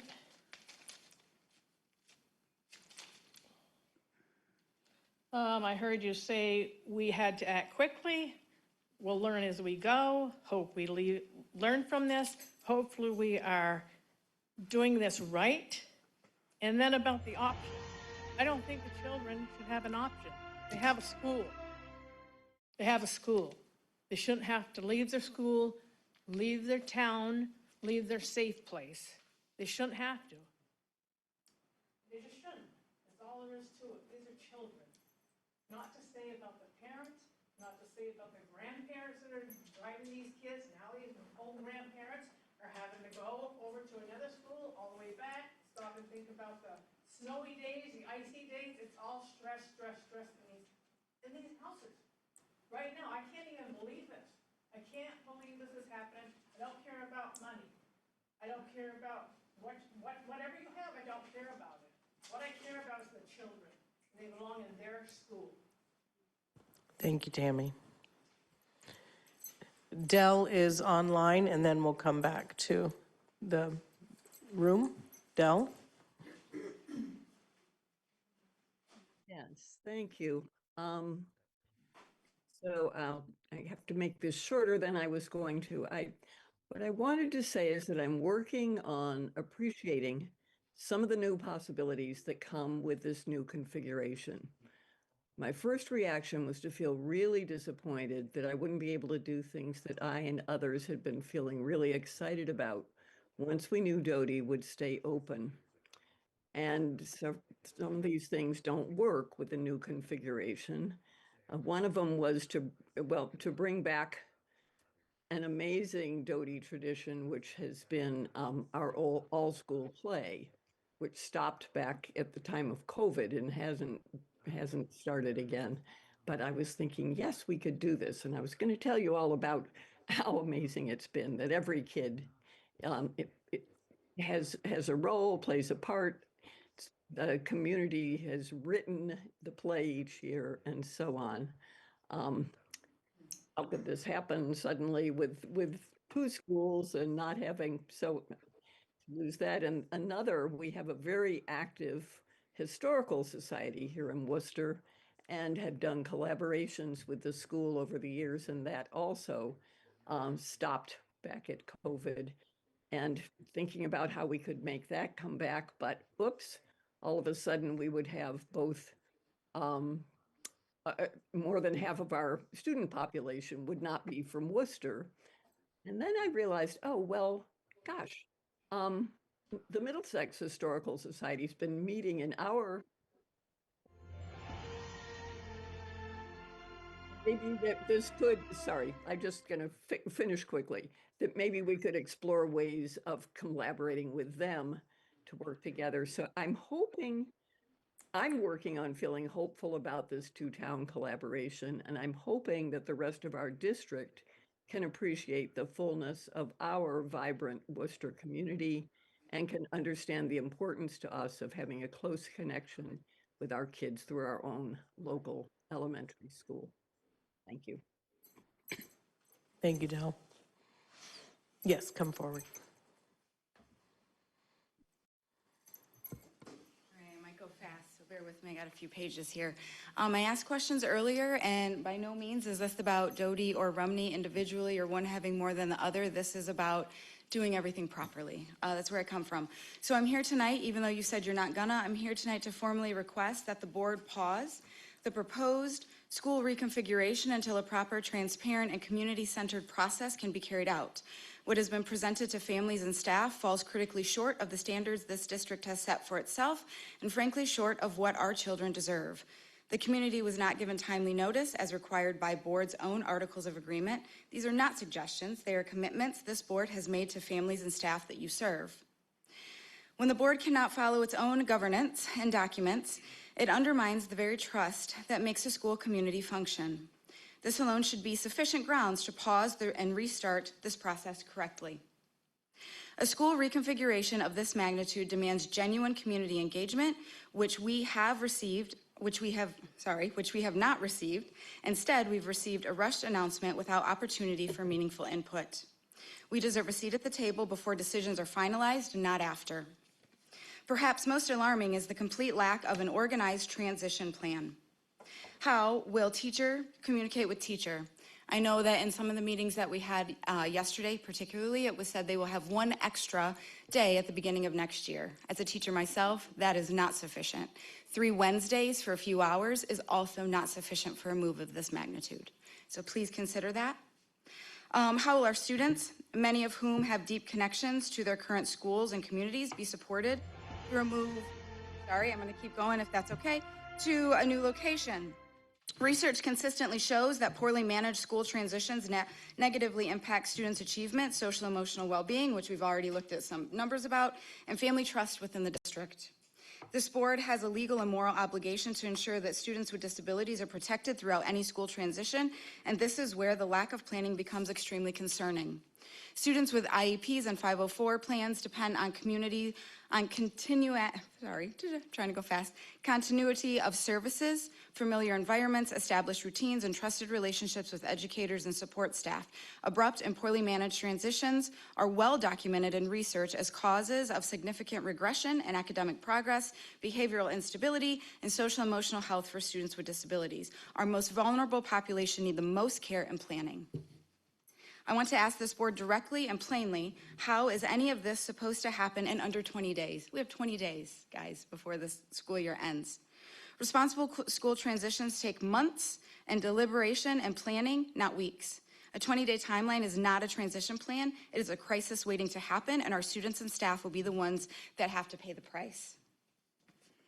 Beyond the logistics, I want to speak to something that doesn't show up on your budget spreadsheet.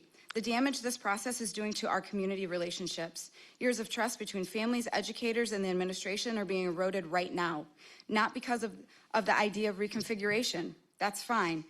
In and of itself, it's how this process was handled. Families feel dismissed, and community members feel that their voices are not being heard. That damage is real, and it will outlast whatever budget savings this reconfiguration might mean. So please keep that in mind. Pause this reconfiguration, go back to your own articles of agreement, engage the community in a genuine process, develop a real transition plan with adequate time, resources, and leadership, protect your most vulnerable students, show us the research that has supported this change, do it the right way. Our children, all of them, and our community are worth the time it takes to do it right. Thank you. Thank you. Are there any other public comments?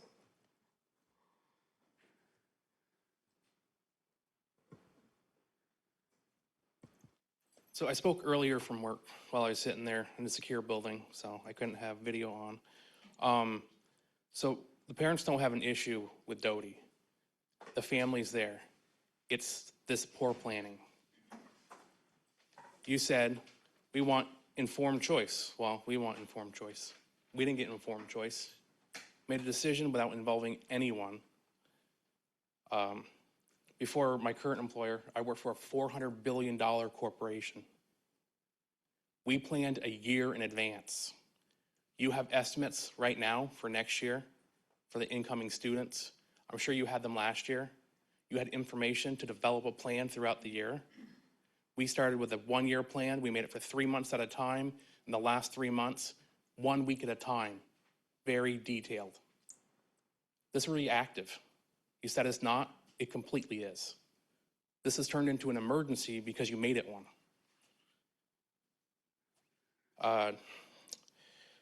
You had electronic communication you could have used, so immediately you could have sent out to all the parents and said, this is something that needs to be looked at. We need to work on it weeks ago. You failed. And also, teachers and special educators at both schools, they have different certifications, like you've just said. So there's parents that in Doty, they're excited. Their kids are now moving to Rumney because they're gaining support. Now you got parents at Rumney, their kids are going to Doty, they're losing support.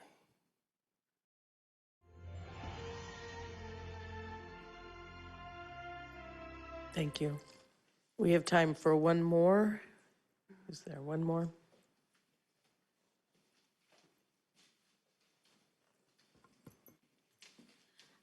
I couldn't count, actually. I lost track of how many times I've heard this board say the word equity tonight. I could have a drinking game and I'd be drunk, okay? What is equitable about moving 2 classes and other classes not having any impact in the time frame that you've stated is sustainable?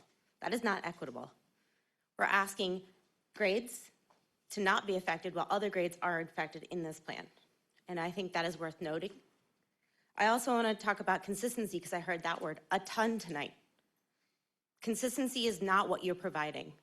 You're talking about a trial to see if this works, to see what is going to impact our kids. And when the scores come back, when you put your report out next year and we see what happened to these kids, what are you going to do then? What's going to happen if those go down? Are we going to just roll the dice and see what happens? That's what it feels like as a parent. And I don't think if any of you had children in this situation that you would feel any differently. Thank you. Excuse me. We are moving into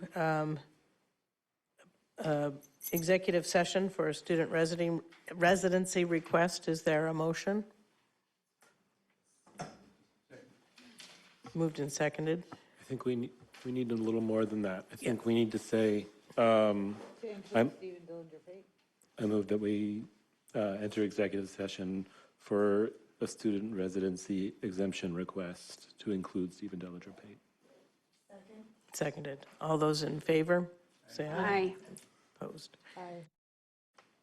It's 9:55. We've left executive session. I move that the board accept the administration's recommendation regarding the student residency exemption request. Second? I'll second. Seconded by Patrick. All those in favor, say aye. Aye. Opposed? No. Okay. So two were nay. The motion three? passes. Oh, was it three? Daniel, where were you? I have to say aye. Oh, you said aye? Okay. So two nay. All right. So the motion passes. I will notify that family tomorrow of our decision. Okay. So another motion for executive session? Do you have that electronically? I sent it. So I shared with the board members that are online the goals document that we're about to discuss so that you have a copy of that. So a motion to, I move that the board enter executive session to discuss superintendent evaluation goals to include Stephen Dellinger Pate. second. All those in favor? Aye. Aye. Opposed? So, all right, so go into the room. I did mute it. Okay. All right, motion? Yeah, 10:06, the board has... You're not on. I know, I couldn't turn it on. Oh, you're unplugged. At 10:06, the board having left executive session, I move that the board accept the superintendent evaluation goals. All those in favor, say aye. Aye. Opposed? Opposed? So order. Is there a motion to adjourn? Thank you. I just want to make sure. I'm I just sorry. want to make sure that everybody knows that those goals will be posted as well online. Okay. All right, been moved and seconded. All those in favor say aye. Opposed, say, Who moved to adjourn? Ursula and Zach. If you would like a copy